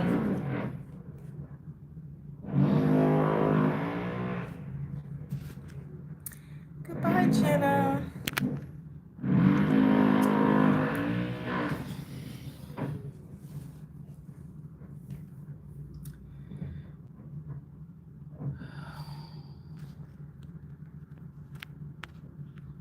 Goodbye, Blocks player. Okay, so I will be in the heart. So when we talk about Thailand, I'm gonna pull up. Let me see. Let me see if I can do this really quick. I want to pull up. Well, let me see if I have a quick map. So this is not the MRT or BTS line. This is actually their train line. So I'm going to be partaking in their train system, train and bus system. They have such a robust system. Let's talk about that. Let's talk about telecommuting, commuting through Thailand. Y'all, Asia is so advanced. One of the things that I think we get hung up on is the U.S. considers ourselves top of the line with everything, infrastructure and everything. And in actuality, countrywide from coast to coast, we are not. Some cities are more advanced than others, but even still, even that, it's only like in the city areas, like we don't accommodate anything out of like major city areas. So for example, Chicago has great train systems and great train systems and bus lines. But if you're in Chicago and if you're like on that coast from the north, down to the south suburbs. But I lived in the Midwest, west suburbs. Yeah, Midwest suburbs, northwest suburbs technically. Schaumburg, Hoffman Estates is where I lived. I spent all my time in the city, but I commuted by vehicle. So we have robust road systems, but they're not linked to transport systems. We do have it was a commuter, or is a commuter train. I say was like it's gone just because I'm gone. There's a commuter train that people will take, but it's literally like one line. I mean, it goes different. So you could take the train into the city, but that was about it. And I preface this, you guys, I do understand and share with the world how big the United States actually is. So the United States can fit in like half of Europe or maybe more, because we're 50 within the borders of what you see on the map, not counting Alaska. Well, Alaska is counted, but Hawaii and our territories. When you get to 50, 51, and whether or not you consider certain things 52, PR and all those places that aren't necessarily counted, but are territories. But within the borders that everybody assumes are the U.S., we have, 51 states and 50 states. And each of those are huge in and of themselves. So we've got Amtrak still, which is so crazy that we haven't made Amtrak a fast train. We haven't built any more railroad systems. We know why we haven't built any more railroad systems, right? Our infrastructure stopped. And this is the honest to God truth. Our true infrastructure, like the speed of our infrastructure, ended when slavery ended, right? And so it's not something. I feel like they're getting closer. So infrastructure for the U.S., it's like high rises and things like that. It's things that wealthy people or event type things, those types of benefits. It's not like beneficial things for the people. And so one of the reasons why I love Thailand, and it's not all because when you go to Phuket, you won't see the train system. There's nothing there except, their ride share, but they have like 3 or 4 ride shares that you can choose from and set your price, in different ways. They do have buses and stuff like that. But like Bangkok being like such a huge city, it sets the standard, right? And then you go to Japan, and you go to Korea, South Korea, and you go to China, even Malaysia. And even here, Singapore, like the bus, I got a bus right outside. Just walk outside, and bam, the bus is right there. You know what I mean? Train system, all that, and I haven't caught it because I've just been walking around, walking distance. But they build their systems for the country, for the local people in the country. Their infrastructure is for the people. And they didn't stop. They're continuously upgrading and building out. Whereas I feel like we've stunted. So if we've got a city like New York and Chicago, I don't know what LA or West Coast cities have, like Seattle. I don't know. Besides the bus system and stuff, I don't know if they have like trains and trams and stuff like that. But we should have all of that. There's no reason that Amtrak is the only train. And you guys, correct me if I'm wrong. Do we have another commuter train in the U.S. besides Amtrak? And it's not even a fast train because they have to build new roadways. And I know China has, presented that in the U.S. I don't know if we said no or yes because to the highest bidder we take money. Period. They don't care about nothing else. And so I feel like there's so many things that we could have. We could have trams that go through, like that go from the cities. Even Dallas. Dallas has like a bus system. Then we have a train too. Oh, I mean, we have DART. It's like 3 cars that could be built up. They could build the lines that go into the suburbs, at least into the most. Like I lived in Mesquite, and it took me more time to go park my car to take a bus. I'd have to go further out to go and take the bus to come in, and I was only 12 minutes from downtown, right? Like, so it didn't even make sense. Like, even like adjoining the bordering cities didn't have access to public transportation. And so it's one of the things that I do love about Thailand, specifically Bangkok. And let me tell you guys, I'm going to tell you, like, I'm not a person like, oh, I always advocated for Bangkok, because until this last 2024, I was not a Bangkok fan. I went a couple times because you go for the touristy things, Wataroon, and the river cruise, and the mall stuff, which I had actually never gone to.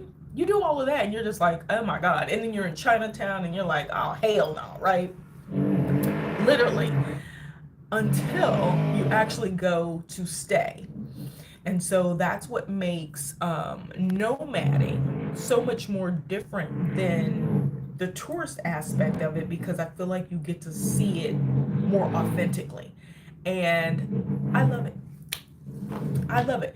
Another question that people ask me, I'm going to talk about this, air quality. So when you do a Google search and you just find out what's the air quality right now in Bangkok, it's like the numbers off the charts. But what's crazy to me is I don't have an issue breathing in Bangkok, which is so weird. I don't wear a mask or anything. But I've been to other places where the air quality is like in the green, and I'm coughing and my throat is itching as soon as I walk outside. And it's really weird. So I don't know. I don't know if it's a place that I can stay long term. I'm definitely gonna have to go to the coast where some water is. But it's an interesting thing. So I just want to alert people to that. And I have allergies. Like I have, when I walk outside, start sneezing allergies, and it doesn't happen in Bangkok. Don't know why. Can't explain it. Okay.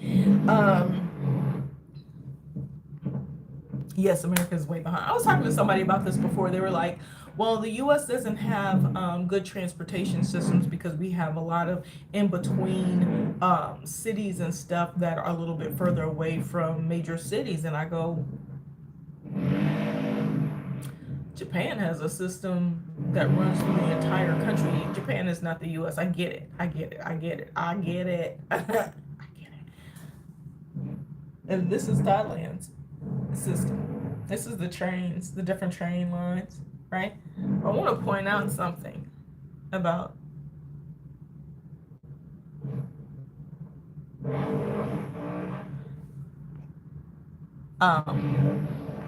Oops, I lost myself. I want to point out, there I am. I want to point out something about Thailand.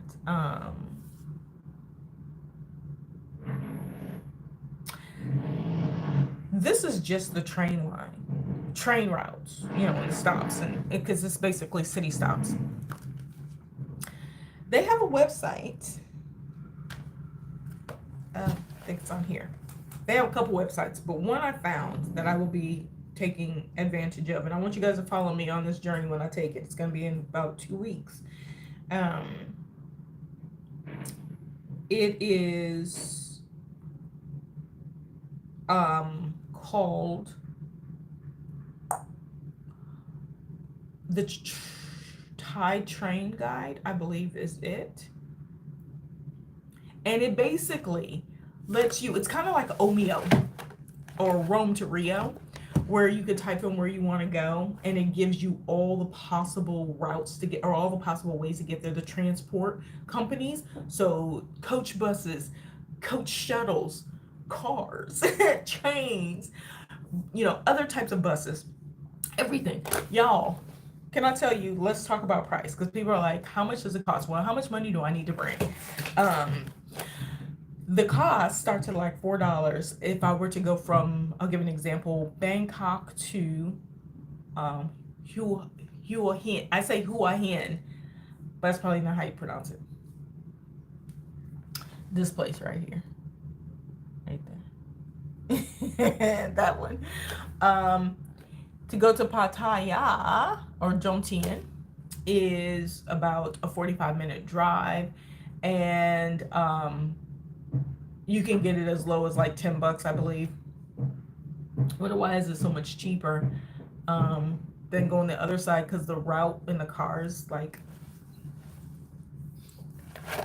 I think it takes longer on the other side. I don't know, because it only takes like 45 minutes to an hour from Bangkok to Pattaya.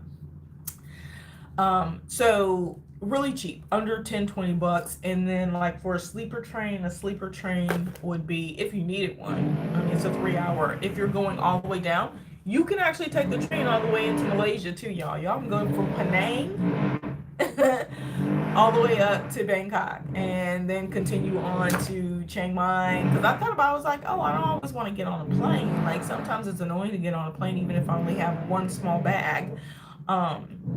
And so, having an option that is safe, and I don't have the pictures, but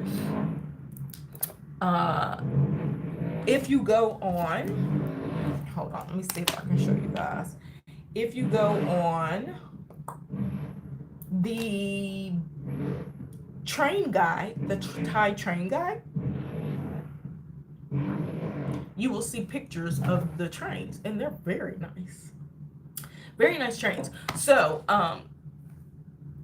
with that, you have all the transportation. You got taxis, you got rideshare, you got subway trains, elevated trains, shuttles, and I mean, and everything. Cool thing about rideshare, one of the things on Grab that they have, and there's maybe one other country that does this, which is South Africa. Cape Town does this, is for their rideshare. As a woman, you can pick ride for a woman by a woman, and that is for women passengers, travelers. You can select having a woman driver. Now, there's not a lot, so sometimes you're going to have to go another route. But if you pick that first, it's a woman, and they pick up women and give them rides. So you're supporting the women community, as well as hopefully feeling secure and of yourself. Right? Okay. All right, y'all. Okay. I've been going on. Thank you guys for staying on here. I'm like, this is 2 hours in. This is crazy. So I'm going to show you guys something really quick, because I can't put it on my screen. Let me get rid of the green screen. Okay, so I can't put it on this screen. I'm gonna make sure I'm set up before the South Africa conversation. I'm gonna figure out my StreamYard or another app. But this is the train guide, and these are the different trains that they have available apparently in Thailand. So if I wanted to do, well, not the different trains, but the different options you have. So they have excursion trains, popular trains, and then like their regular trains. So basically, you could go on and select buy train tickets. So it takes me to the how to buy a train ticket guide. Um, for where you want to go or do whatever. So you get this little option here and search for tickets. So I'm going to say Bangkok to, we'll leave it as Bangkok to Chiang Mai. And I'm going to say the 9th, next Wednesday. And I'm going to see if this one pulls up because they do like advanced tickets are always better, especially if you're going to busy places. This is 12go.com, which is their like train. They're like Omeo to Rio, Omeo.com or Rome to Rio.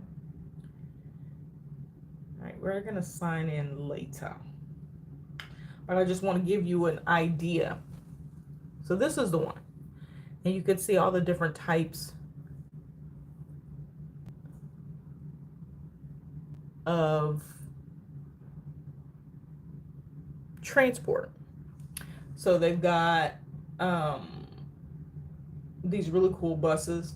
It's so right now it's giving it to me in SGD, which is Singaporean dollar. Let me see if I can change it.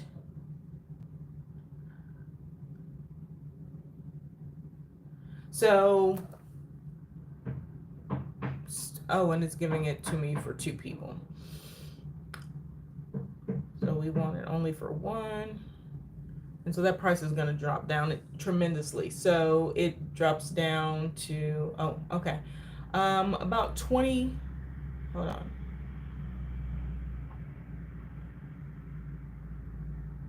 Okay. Yeah, so about 20 bucks. I've seen it, I saw it cheaper than this too, per adult. I think SGD is, oh yeah, Singaporean dollar. So Singapore dollar is like a price, like 74 cents to 1. So it's 74 USD to 1 Singapore dollar.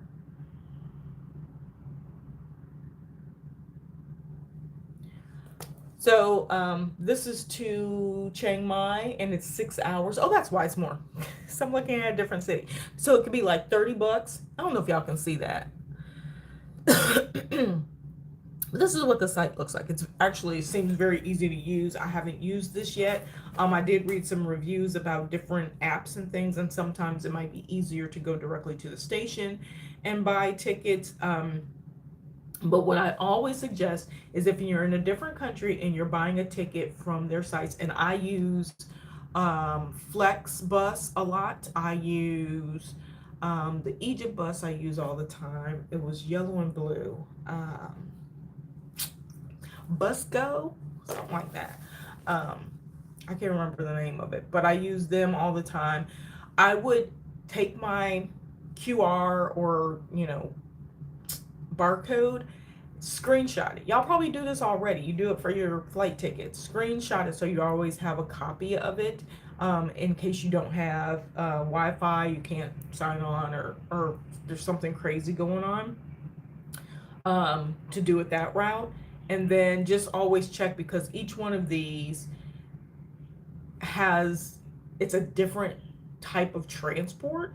So you want to know like specifically how this particular shuttle company and shuttle buses. So someone's like, they got reclining seats, USB charge points, blankets, water, snacks provided. They left ahead of time. You can buy your tickets at the counter. So that's like the kind of information you want to know. Not that, oh, it was a nice ride. I want some detail. Okay. So moving about is, for me, I've only used BTS, which is a train in Bangkok, and rideshare all over the rest of Thailand, and my 2 feet. And it's been great. Oh, and then I rented a moped. Let me throw that out there. And I think I'm going to do 2 more of these questions. And I love that resource because local travel can be so intimidating. I can. I watched your video which showed traveling without flying on a plane. Oh, awesome. Oh, that was a while back, huh? But yes, okay, so I rented a moped when I was in Koh Samui. Why did I rent a moped in Koh Samui? Because when I was in Koh Samui, there is the major touristy area. There is, it's along the coast, it's beautiful. Tons of hotels, restaurants, bars, people, everything. Everything that you could think of is in Koh Samui in the more touristy area, and it's actually nice. It's not bad. But I had a house sit. I had a month and a half house sit when I was there. Yeah, I've done most of my house sits. Every one of my house sits has been international. Most have been in Thailand, interestingly enough. But yes, so I had a house sit, and it was kind of in the country part. It's not country, but it was like the north. It was over here. So it was over, if you've ever been to Koh Samui and where they take the ferries to Koh Phangan Island and over to Surat Thani, I think it's called, the mainland. It's like a 8-minute walk, 15-minute walk from where I was staying, and the lady had 2 casitas and she rented them on Airbnb. But anyway, I ended up house sitting for her, and because it was so out of the way, like I could call Grab, but it's one of those places. This is something you guys will find.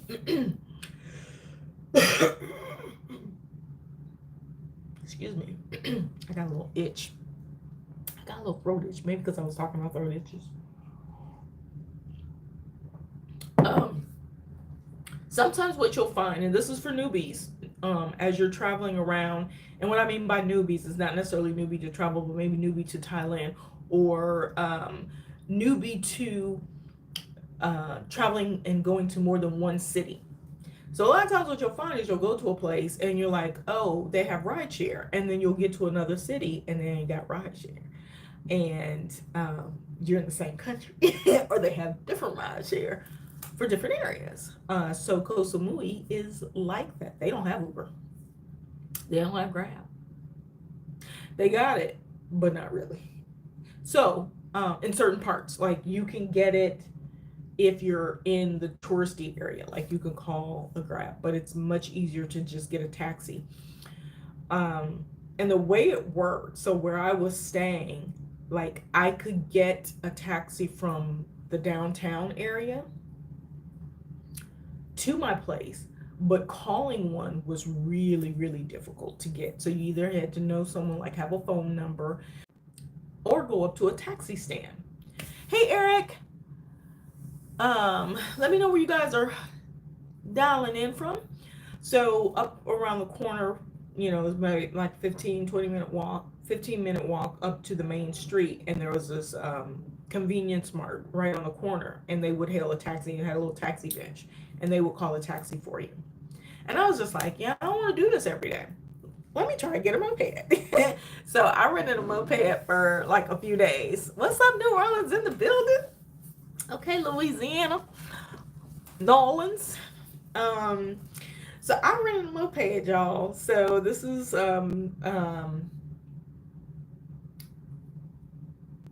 around transportation, how to get around, and things that foreigners can do in Thailand. And where I recommend it. So I would not rent a moped in Phuket, and I would not rent a moped in Bangkok. I would rent one in Chiang Mai. And I did one in Koh Samui because it's an island. It's slower pace, much slower pace, but anyway, okay, so I rented one for a week, and I think for the week, y'all, it was like $20 because my total fee ended up renting for a month, and he just extended. My total fee for the whole month, I don't want to lie to you, but I feel like it was, hold on. It's like 3,200. No, it was less than that because it was less than $80. It was like 70, $80 for the entire month, maybe even less. And all I had to do was put gas in it and then take it in for checkup. Like once a week, take it in, make sure everything was good with it. He would do a little check. He even, when I came back, he gave me a cell phone stand because I was like, I need my cell phone because I don't know where I'm going. So I need it to map me, right? And so he attached the cell phone stand for me and everything, got a helmet, washed it, like sterilized it. You can buy your own. I have a friend who travels with a helmet. When I met her in Vietnam, she keeps a helmet. She keeps a helmet. She doesn't have a bike, but whenever she would get on a grab bike, she wouldn't use their helmet if they even provided one. They usually do, but she would have her own helmet. Super smart, right? So anyway, rent it for a week and tested it out. And y'all, like, I haven't been on like my own bike, like riding around on my own bike in ages. Like, I don't even remember, especially not for, like for fun, you know what I mean? But this is like livelihood. Like, I gotta get my groceries on this bike. I gotta get from point. I mean, and Koh Samui looks small. Like, if you all pull it up on a map, Koh Samui is like, looks like a little speck. You gotta like span out to see it. When you're on an island, it's pretty big, especially on a motorbike. So motorbike would take me like 2 to 3 hours. Yeah, maybe two hours. Sita all the way around the island. And there's a road that goes all the way around. It'll take about 2.5 hours, something like that.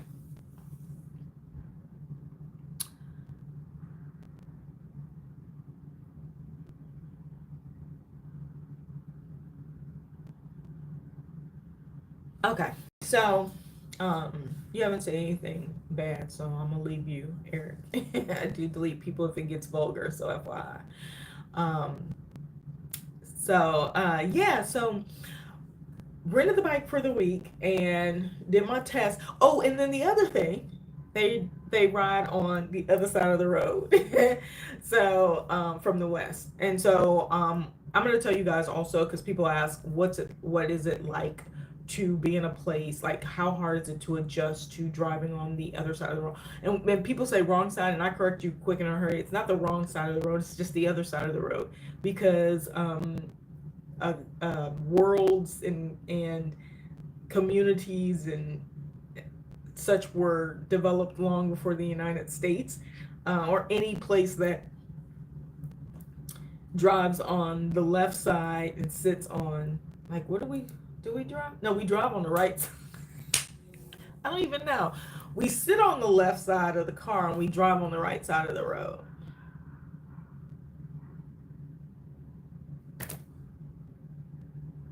Yeah, how do we no, we drive on the left side. No, we drive on the right side. Okay. I've been to the States. I was just in the States last year, but and I have a car and I drive my car and it comes back like clockwork. But like now I'm sitting because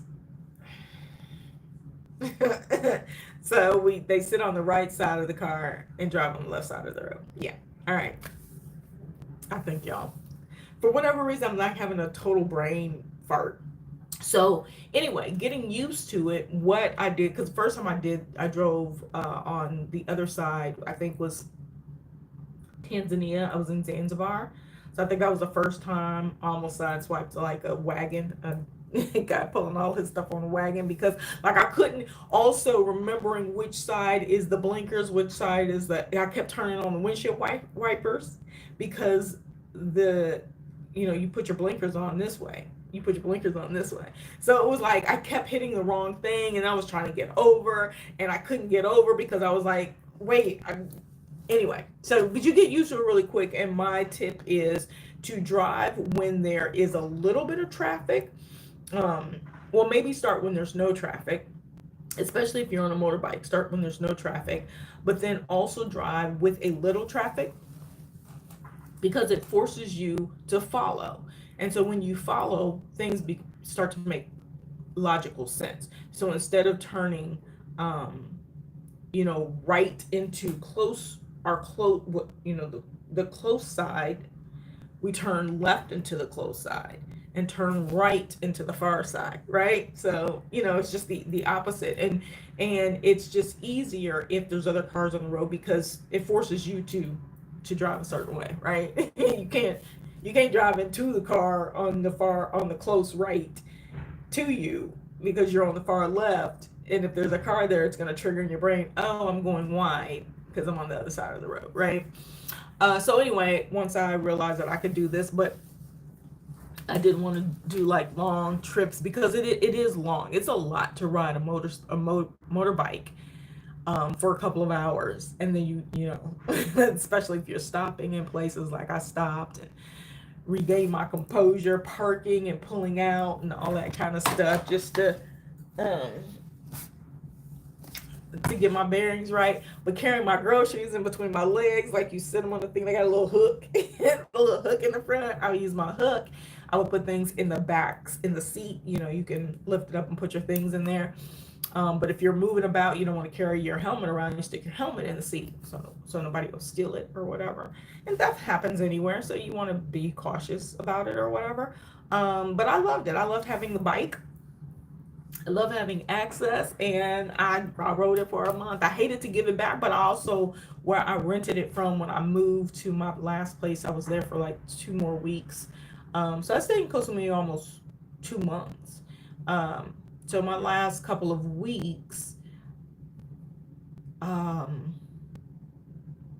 I was really close to the beach, and everything I could do, I could walk to. So I didn't keep a bike. And the place that I rented from was all the way on the other side of town. So the back and forth it was just more than I wanted to deal with. I didn't want to have to like take the bike 45 minutes.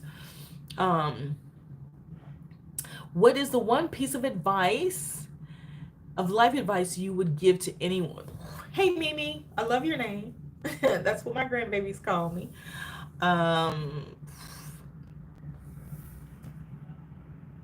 Don't wait. Go now. So if I were to base it on travel, it's do it now. Do it sooner. So if I could go back 20 years, my son was still in high school. So I would probably go back 30 when he was a baby. I would have left the US. If I would have known it's this easy, if I would have known how easy it is and how welcomed we are around the world, I would have left. I would have homeschooled my son or put him in an international school. So that's the advice I would give, is if you have any aspiration or dreams, even if it's not to travel, do it now. Like, this is the time. If you're going to mess up and whatever, do it now while everything is messed up. You know what I'm saying? The second piece of advice I would give is develop the proper circle that understands that we all change and grow. Because as you're growing and changing, your friend base will as well. And when you're around people that expect you to stay the same, you can never grow, right? So this is one of the things, like when people talk about family is, we always gonna be family. If that family, whether it's blood related or a platonic family that you've added on, if they are not open to your flight plan because it does not match theirs, whatever that is, because everybody has to go through their own destiny, make their own destiny, you need to think about what level where they sit in terms of your influence, right? So yeah, get up and do it. Don't wait. If it's simply, you know what, I want to skydive, but I'm scared, do it. Do it. What's the worst that can happen? You die doing something that you wanted to do. Yes, I'm a Sagittarius, so I also keep it real. I say this all the time. If something happens when I jump off a cliff paragliding, it was my time. but at least I died doing something I enjoyed or wanted to do. If something happens to me right now, people are like, oh my God, Ali, you got to be careful, you got to be safe. But this stuff can happen to me in the US. Like, I'd much rather something happen to me and I'm out here fulfilling my destiny, right? Thank you. That was a great question. I agree. I would have raised my son in another country. How do you develop that as an adult? How do you develop? Oh, how do I develop? Abdul, I see your question. I'm gonna come back in a second. Develop what? The desire to just go. Honestly, the tough answer is be sick and tired. We don't do nothing until we sick and tired, right? I quit my job. Like, I knew I was gonna quit. I quit my job 5 years ago. Tomorrow. 5 years ago tomorrow. I have not worked an official job in 5 years. I've been, living off of investment, which I don't necessarily suggest unless you got a lot of investment, and figuring out the entrepreneur space and where I want to be. The nomad life is a little bit tough for me in settling and really kicking off what I want to do, because I don't want to do traditional work. But the nomadic lifestyle that I live, I kind of almost have to do some sort of not traditional, but it's got to be like online driven, right? So we'll talk about that in another video. Like, I can't tell you how to do the exact right thing, but I can throw out some things that are possible. But yeah, I think what happens is you, once you get sick and tired of the life that you, and you know that you are strong enough to do something different for yourself, that's when you develop it. If you're the kind of person who's like, well, this is me, this is what I gotta, this is the only, and what I mean by that, what I also mean by that is when you determine that you want another life and you're sick and tired of the life you're living, you start making decisions that impact you in the positive. So a lot of times what I hear people say is, man, I really want to do such and such, but everything that they're doing in their life is completely the opposite direction. So it's like that self-sabotage without acknowledging that they're self-sabotaging. So putting themselves in more debt. A lot of times people want to do things and how do I do this? We've seen people move abroad and start lives with far less than a year's worth of savings, 3 months worth. I've seen people do it and I'm like, how do you go somewhere because it's just not in my personality to go somewhere with $50. Like, who knows, that might happen to me. I might lose, anything can happen. But I have a circle that and these are like, there's so many things that I would suggest. So the get up and go, build the right group around you. And by the right group, I also mean like people that you can go to if something happens. So let's say something happens and I can't access my accounts. I know I can reach out to my brothers, or I even have a couple of friends that I can say, I got it. I need to leave here right now. Can you buy me a ticket?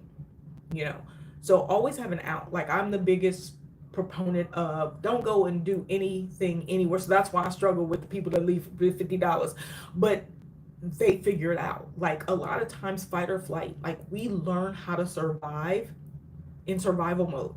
Most people don't reach success without failure, right? Like, it's crazy. Most people don't. Most people have failed. If you look at like the people that we worship, for lack of a better word, the people that we just look up to, like, dang, they like dope, they dope. So many of their careers started in their 40s. Like, they didn't kick it off. They didn't figure out what they wanted to do until their 40s. I'm not saying wait until your 40s, because one thing I tell my son, my kids, anybody that I'm around, is learn from, you're going to make your own mistakes, but pick up where we left off. Learn up to that point, because I'm telling you, when I come back reincarnated, I don't know the words. That's all I know. I want to do overs. Like, I want to remember all of this and I want to do a different way because I want to see what that nets out to if I were to have done it a different way. You know what I'm saying? Like, that's so dope to me. Anyway, I'm getting into my sci-fi. Thank you for the question. Abdul, when am I coming back to Kenya? Listen, Kenya is my first home away from home. Like, Kenya was the first place I felt like, yeah, this is my joint. I still have things in Kenya. I actually have a whole closet full of things in Kenya at my friend's house. I'm gonna come back. I'm actually gonna come back. I just don't know when. I do want to see more of Africa before I start doubling up on places. But I love Kenya. I love Kenya. I love Kenya. Like I was just telling a friend, they are wanting to go to Zanzibar, and I said, if you get a chance, you really want to see beautiful water, like walking off the coast, go to the coast of Kenya, specifically the southern part, Diani Beach, Malindi, specifically Diani. Like, you walk right off and it's just crystal clear blue, beautiful water, or the northern part, north of Tonga in Tanzania. Anyway, okay.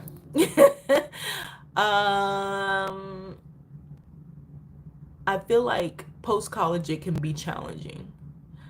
Anything is challenging. Everything is challenging. I didn't do it until I turned 48. I quit my job at 48, and I've been out here for 5 years. But I had been traveling before, because traveling was a thing for me. I think post college it might be easier if you're talking about in respect to finding your right circle, because I think you get to that point of, I don't care what anybody else thinks. Like, I learned how to be truly more self-ish,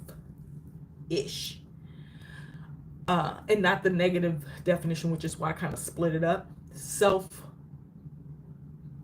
more. Realizing that how much I was depleting myself doing for others. So I got to a point where I realized that I wasn't benefiting at all. Everybody else was benefiting from it. It's kind of like an amendment for Black people in the United States. We wrote it, but we don't get no benefits from it, right? Anyway, I'm sorry, I had to throw that in there. I'm that person. I am.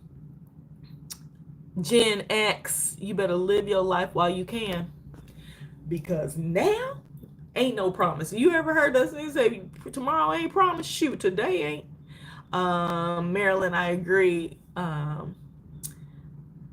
Marilyn says, I agree with Shana and Ali. Same with my son. I've told him many times, listen, every young person I talk to, y'all, I'm the person who I would like for us to change our education system. Of course, we all want to change the education system, but I would like to change the formality of it, where we usher kids off to college right out of high school and create a gap year, a mandatory gap year, where it's broken into 3 or 4 segments. So either 4 3-month or 3 4-month segments, where a student, when they meet with their counselor, instead of talking about all these grandiose things they want to do in a career because they saw it on TV or their parents or this and that and the other, take those notes, but then also say, give me 3 places or 4 places, depending on how you divide it up, that you want to live in, a place that you would never consider going to, and why, and just listing out, and then like interests that they have, and the student gets to pick one place, but they got to live with the family there. They got to live with the family, figure it out, but based on their level and their income level of their family. So it's got to be equate all the way through. Second one would be something that is selected, like a random drawing kind of thing, and you truly live like a local. And then the third one is something that is related to the field that you think you want to go into. So you know how they have that wheel as a counselor, and you pick, you say what you're good at, and it tells you all the different types of jobs that you can work based on this, skill wheel, if you want to call it. Well, they take that skill wheel and look at where in the world could you learn the most, glean the most, get the most enrichment from. Like maybe you want to be in healthcare, but you don't know anything about personal health and making good decisions and stuff. So we put you in a wellness community, we send you to Bali, something like that, right? Or Tulum even. Well, before Tulum became the Tulum it is now. You want to be in architecture. You want to be an architect, sorry. Send you to Dubai. I know somebody like, hell, I'll take that, right? But or Asia, some places where they are just growing leaps and bounds with their architecture. Medical, like when we think of medical, we think of doctors, we think the United States is the best place to be. We could stand to learn from some of these places. Like when I get to Thailand, I'm planning to get some dental work done. I was trying to wait till I get back to the States, but I can feel it starting. So it's time. And I hear Thailand is a great place, great pricing, all of that. So and those are like big things. Like, let's say you want to get into law enforcement.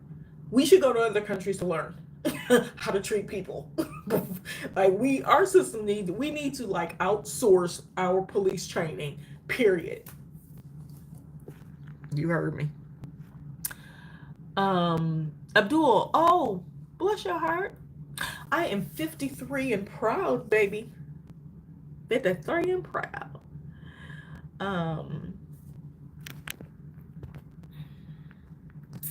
But thank you. Thank you for the compliment. All right, y'all. Any other questions? Hold on, because I had quite a few more, and I didn't touch on everything that I had questions about for this Q&A. Does anybody, okay, tell me what you want me to talk about. And this will be the last one. Cost related to accommodations. Popular destinations.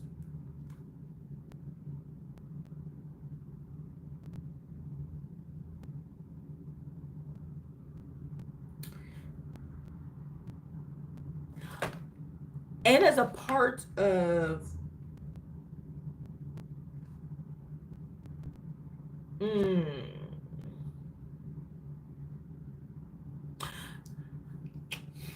well, that's not really about Thailand. Okay, so destinations, types of things to do in Thailand. So events, things that you want to see, or costs of accommodations, like long term. What would you guys like to see more of or hear more of, like right now is my last topic? When can you talk about curry? What do you mean? What about curry? The spice, cumin, curry. Oh no, that's jiggy. Curry is an Indian spice derived from India. They use it here in Thailand as well in some fantastic dishes. It's very good for you, especially in the raw form. Well, not raw form, but the original powder form, sprinkled over a few things. But if used very heavily, it can leave a mist and a haze on your walls, so be mindful. When you traveling third world, be careful of scammers. Oh, in the U.S., yeah, absolutely, absolutely. I think every time I go back to the U.S., I'm so like in tune with the mentality of that third world mentality in the States. This guy, am I in Thailand now? No, I'm in Singapore. I head to Thailand, back to Thailand on Sunday. I've spent a month in Phuket and enjoyed it. Which part of Phuket did you stay in? Because I love Phuket as well. But I'm actually trying to find an alternative to that coast. So I like the northern part of Phuket. So I like Surin. I love Surin. Like that's the only place I'd stay, or Rawa, maybe Rawa, only because I don't know why I would stay in Rawa. I like Surin. I love Surin. I prefer Surin. Oh, Nai Harm. That's another area that is nice as well, and walkable because they have that lake and you can walk the lake. Like that's really cool over there, and that's where I went paragliding, right to the beach. My cow, where is that? Is that inland north? I was trying to learn some places today. I was looking at the map, looking at where the train goes, and I was just like, you could tell I've only been to like the major places because I had no idea where some of these places were. Abdul, have I ever felt unsafe like in all my travels, or like you mean the US or in Thailand?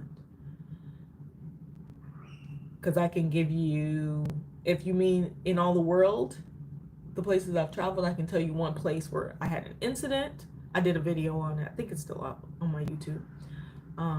Yeah, my cow is north of the air. Oh, okay. Okay. So I have not been there. I have not been, the furthest north I go is to the airport, which is kind of bad because there's so much, God, there's so much country. Yes, everywhere. Safety. My biggest concern with safety is an issue I had on the coast, not Cartagena, but in Colombia. But I was in a place that everybody told me, and it wasn't like I felt unsafe. It was just an incident that happened. Um, Everybody like thought this place was the greatest. Santa Marta is the one place in Colombia I did not like.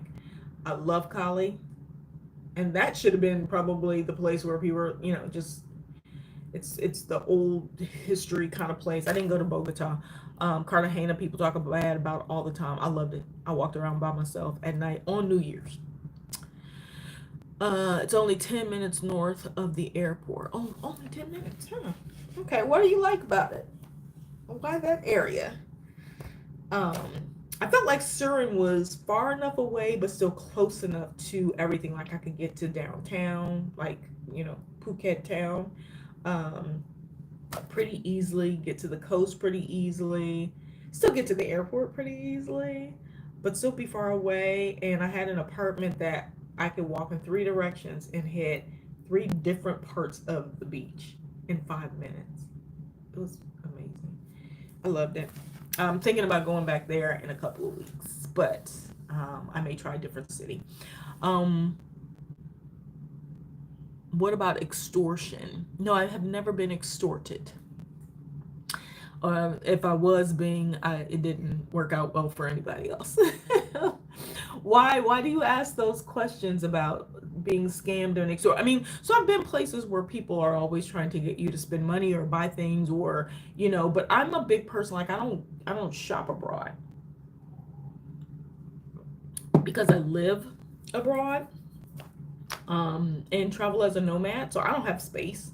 I just bought a luggage. I left my backpack in Cape Town and had to get luggage because I picked up so much stuff from somebody bringing me things, and my backpack broke.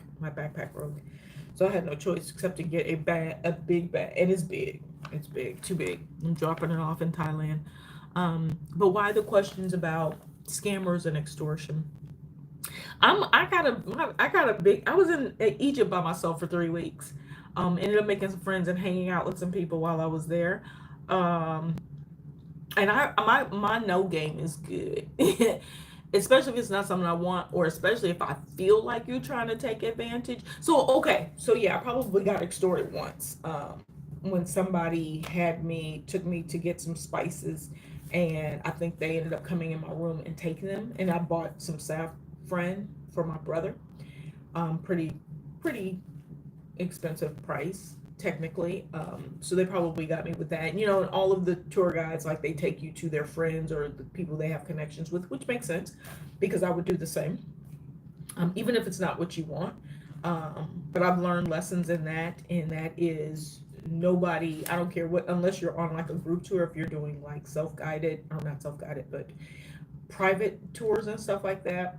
If you don't want to be somewhere and they're taking you somewhere, I'm not paying you. Take me where I want to go. This is what I want. You can't force me. You know what I mean? So I've learned a lot, and this was my probably the last place, and it wasn't really happening to me. It was happening to somebody I ended up joining as they were there, and that was in India. But yeah, my my face is so. I said no. Like, I've stopped in the middle of the street when I was in Zimbabwe. People, really pushing their products and trying to make you buy stuff. Um, and when you don't want it, and this is at night, and I'm just like, listen, I can't save the world. Maybe the next person can assist, especially if I've already assisted or helped or bought something just to assist somebody. Because if I do that, I don't take the what I buy. I just pay it forward to the next person, right? I'm giving people food, especially if they'll take food. People talk about hardship and stuff like that, and I've got food in my hand, but they don't want that. But I had somebody say, the food, and I was like, I understand. I didn't need to eat it anyway. So even though it was just vegetables, I'm sure he was upset when he got it because I'm a vegetarian. It wasn't no meat. Um, when in Singapore, are you where? Oh, I find Singapore a little expensive, but Singapore is safe to go anywhere at any time. Yeah, Singapore is quite expensive. I have found some like discounty kind of things. So I'm north. I'm like right in the middle. I'm by the botanical gardens. I could walk. It's like a 5 minute walk for me to go to the botanical gardens, and I love. It's beautiful. I love it. Botanical gardens here remind me of Cape Town Botanical Gardens, Kirstenbosch.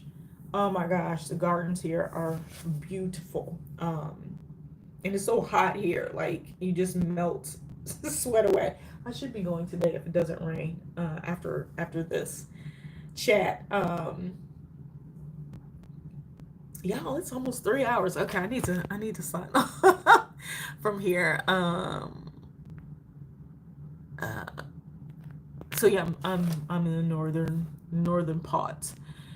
My car broke down in Mombasa, and someone kept until I pay more than what it costs to fix. Oh, that happens everywhere. Um,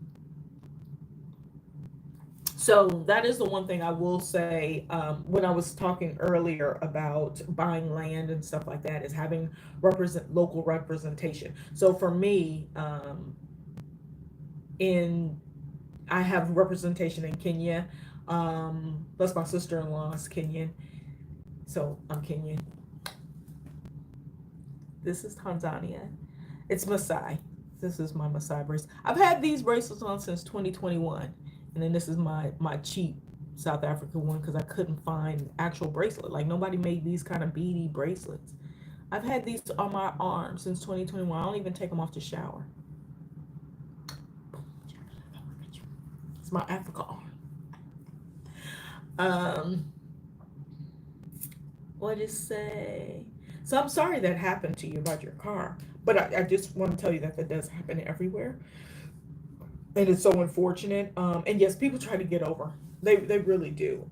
It really sucks, but I have like certain things. So when I was in Tanzania, we went to a soccer match, football, and I had my friend. He bought tickets, and he went and got the tickets and everything before I even paid. And I had like 4 5 people that were going with me, and I was like, "Hey, can you get us tickets?" It was like the day of the game, and he went, brought the guy back, met me at our coffee shop, gave him the money, or I gave him the money. Then they went. I can't remember, but everything was set. And then he also, I moved to Kenya on a whim. I took a bus up to Kenya from Tanzania, and decided I wanted to stay in Kenya and didn't go back to Tanzania. And he basically, on 2 occasions, had all my things from 2 apartments shipped to me on a bus and didn't want any money for it. And I was like, "You're going to take this money." Like he literally sat in the train in the bus station for like 5 hours waiting for them, but that's what they do. And he was like, no, no, he wanted like 40 T shillings. I was like, dude, that's like $2. Okay, it's $20, and I was like, no, you're gonna take all of this because I was just so gracious, of him. Oh, I don't know where the embassies are. Go Brazil! I have some Brazilian friends. Hey, yippee, yippee ki You know what I thought of? What movie I thought of when you said that? What movie? I don't know what your age demographic is, so you might not think of the same thing. A lot of Kenyans gonna be there in Singapore this week, coming for the Singapore Sevens. What's that? Is it a not stereotypical, but marathon? Because Kenyans, period. Oh, rugby. Oh, rugby. Rugby? When is this? This week. I should figure out what is happening. I get into my own little world and I kind of stay here. Oh, but we were talking about costs and so yeah, I normally stay on the river, like Clark Quay or Robertson Quay. I don't know if I'm saying it right, but I stayed in the Robertson area this time. Um, Before coming to my house sit, and I love it. I love the river walk, but of course, yes, it's expensive. Even I did hostels my first time a few years ago when I came to Singapore, and the hostels were like what I want to pay for in a hotel room. Um, but I stayed in one that was totally crappy in Chinatown. I mean, when I say totally crappy, like every time I think about it, I get ready. Like it was just grimy, and I don't do that. And then I found another one that was divine. I almost stayed in it again this time, but I went and splurged for a hotel room. Um, but yeah, what I find is, so like everybody always says, go to the little corner, because you can walk out on the street right across from Robert Quay, so they have all of the shops and stuff in the center with the village little thing that you can walk through, and all the restaurants along the riverfront. So everything there is going to be super expensive. Everything is at least 20 plus bucks, right? Per meal, and but if you cross over the other side, like going into kind of where the MRT is. So if you're walking over there where the MRT is, they have all of that like underneath those food carts and whatever, food trucks and stuff. So everything is super cheap there. Also, where I am north, there is an area, if I, instead of going to the right towards the botanical gardens, because that's where all the expensive places are, like right where that little mall is, if you go to the left, there's a couple of other malls and stuff, but they have like a couple of more like family local noodle shops. I call them noodle shops, but it's not. I mean, it's like everything. But I want to say Thai food, but I mean, I don't know what Singaporean food is technically. Like, I don't know like what's different about Singaporean food. Like, is it a certain flavor or something like that? I have a Singaporean friend, and she's more like Western stuff. Anyway, but I found the shop, and yeah, stuff like 5, 6 Singaporean dollars, which is like 350, 380 to 434 or something like that. So I found a spot, but I went to a grocery store, so I make all my food at home. I usually go to Singapore for sevens, but not this time. Don't stay in Little India. Good hawker centuries, but not for accommodation. Let me tell you. So I think I was in Chinatown. Um, I was at one of, it wasn't the Cube or the Capsule. There's one right on the corner, and it's like they're everywhere. It wasn't that one. It's this other one, and it was a woman only. And then the one that I loved was mixed. But the way they designed it was super super cool. I really really liked it. Um, so yeah, I do hostels sometimes too. It really just depends. I prefer single room hostels. I stayed in hostels in Germany. I stayed in a hostel because I went to Europe during summertime when all the prices just go out the roof. And I was kind of just bussing around to different countries last year. And so I did a hostel in Munich, but it was a single room and a private bathroom for like maybe 33 a night, which I think is high for a hostel. Like I think when I think of a hostel, I think $15, you know. But it was a private room, so I was all for it. With bar and everything downstairs, pool table. I had so much fun. Um, I did one in Canary Islands, in Gran Canaria, but it was a single room with a shared bathroom. Bathroom was clean. I used it when nobody was there. Where else have I done a hostel? And most of the time, like I said, when I do a hostel, I look for single rooms. Most of the time.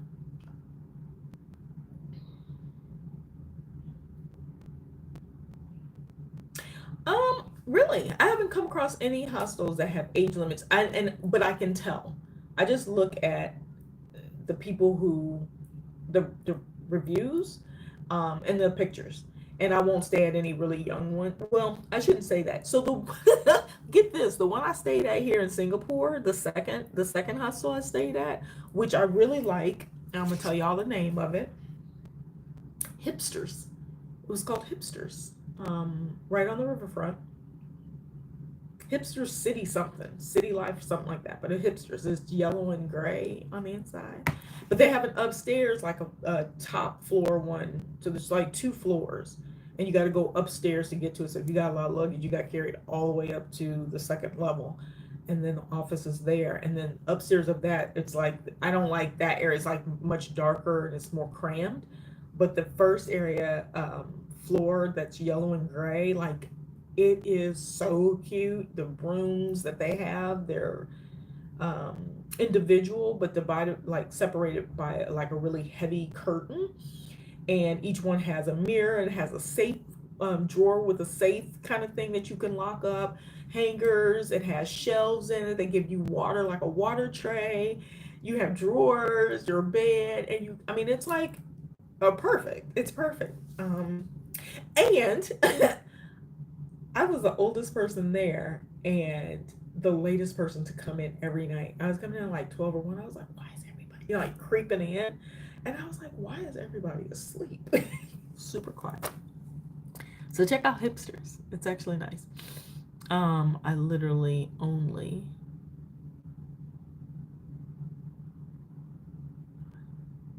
but yeah, I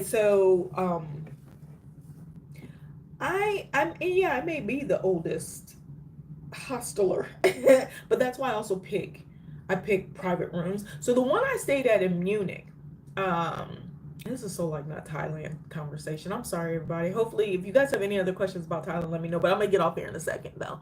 Um, but the one I stayed in Munich, there were other people my age demographic, or they looked my age demographic, older women that were there as well. But everybody like there is like, good health, good shape, and it was like I walked from there. The train was like right around the corner. Train station, you had to walk a little bit further down to get to where you actually catch it. Well, I shouldn't say that. You could catch it at the big station. Anyway, I walked all the way into like the downtown area where, they have that big courtyard. There was a big football match and everybody was there. I can't remember who was. It probably was Spain and somebody else, probably Germany. I don't know. But yeah, everybody was like so hyped about the matches and everything. So it was super crowded, or crowded enough, I should say. But I could walk. I walked to and from the hotel I was in, or the hostel, and I'll find the name for that one too. I have not been to Cambodia. I literally only stop over in Singapore to get a coconut latte from Mr. Coconut. What? What do you mean? Like at the airport? Because they use USD there. At the Mr. Coconut place? I always stay in hostels in Puerto Vallarta. Really? a block from the beach, and I love it. Okay, Shana. So share with me that that hostel. I've never been to Puerto Vallarta, but who knows? I may pop over to that side. But there is a great women's only hostel in Costa Rica in what's the northern community? What's it called? Hold on, I'm pulling up my map, y'all. Um, hold on, hold on. Okay, Costa Rica starts with an L. What's the name of it? Limon. In Limon. Oh my gosh, this hostel, spit it out. Let me just tell you what the name of it is. Oh, it was so cute. It was so cute, and there were like 5 of us in our group that went. And it's like 8 beds, so we did have some other people in the room with us, and in suite bathroom inside, but also like a shower area, toilets, like the whole kitchen was all open, like an open concept kind of thing. They had swings, the little wave pool, put your feet in if you got hot. Oh, it was super, super cute. Let me see. I'm gonna tell you the name of it.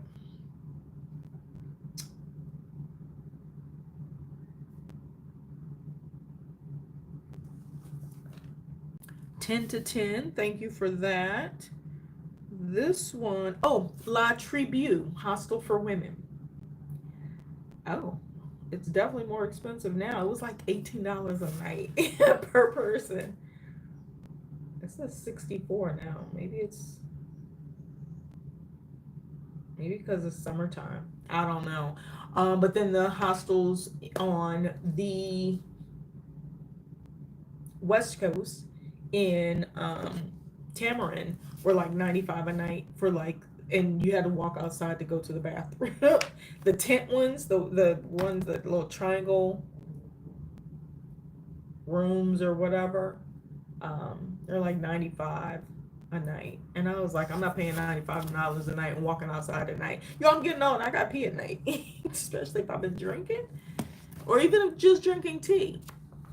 No, thank you. Maybe if it's on the beach, but not in like foresty areas. I don't know.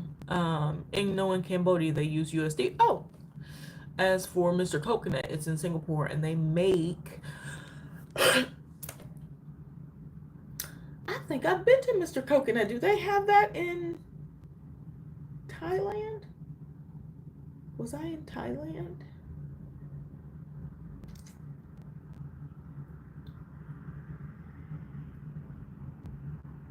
Yes.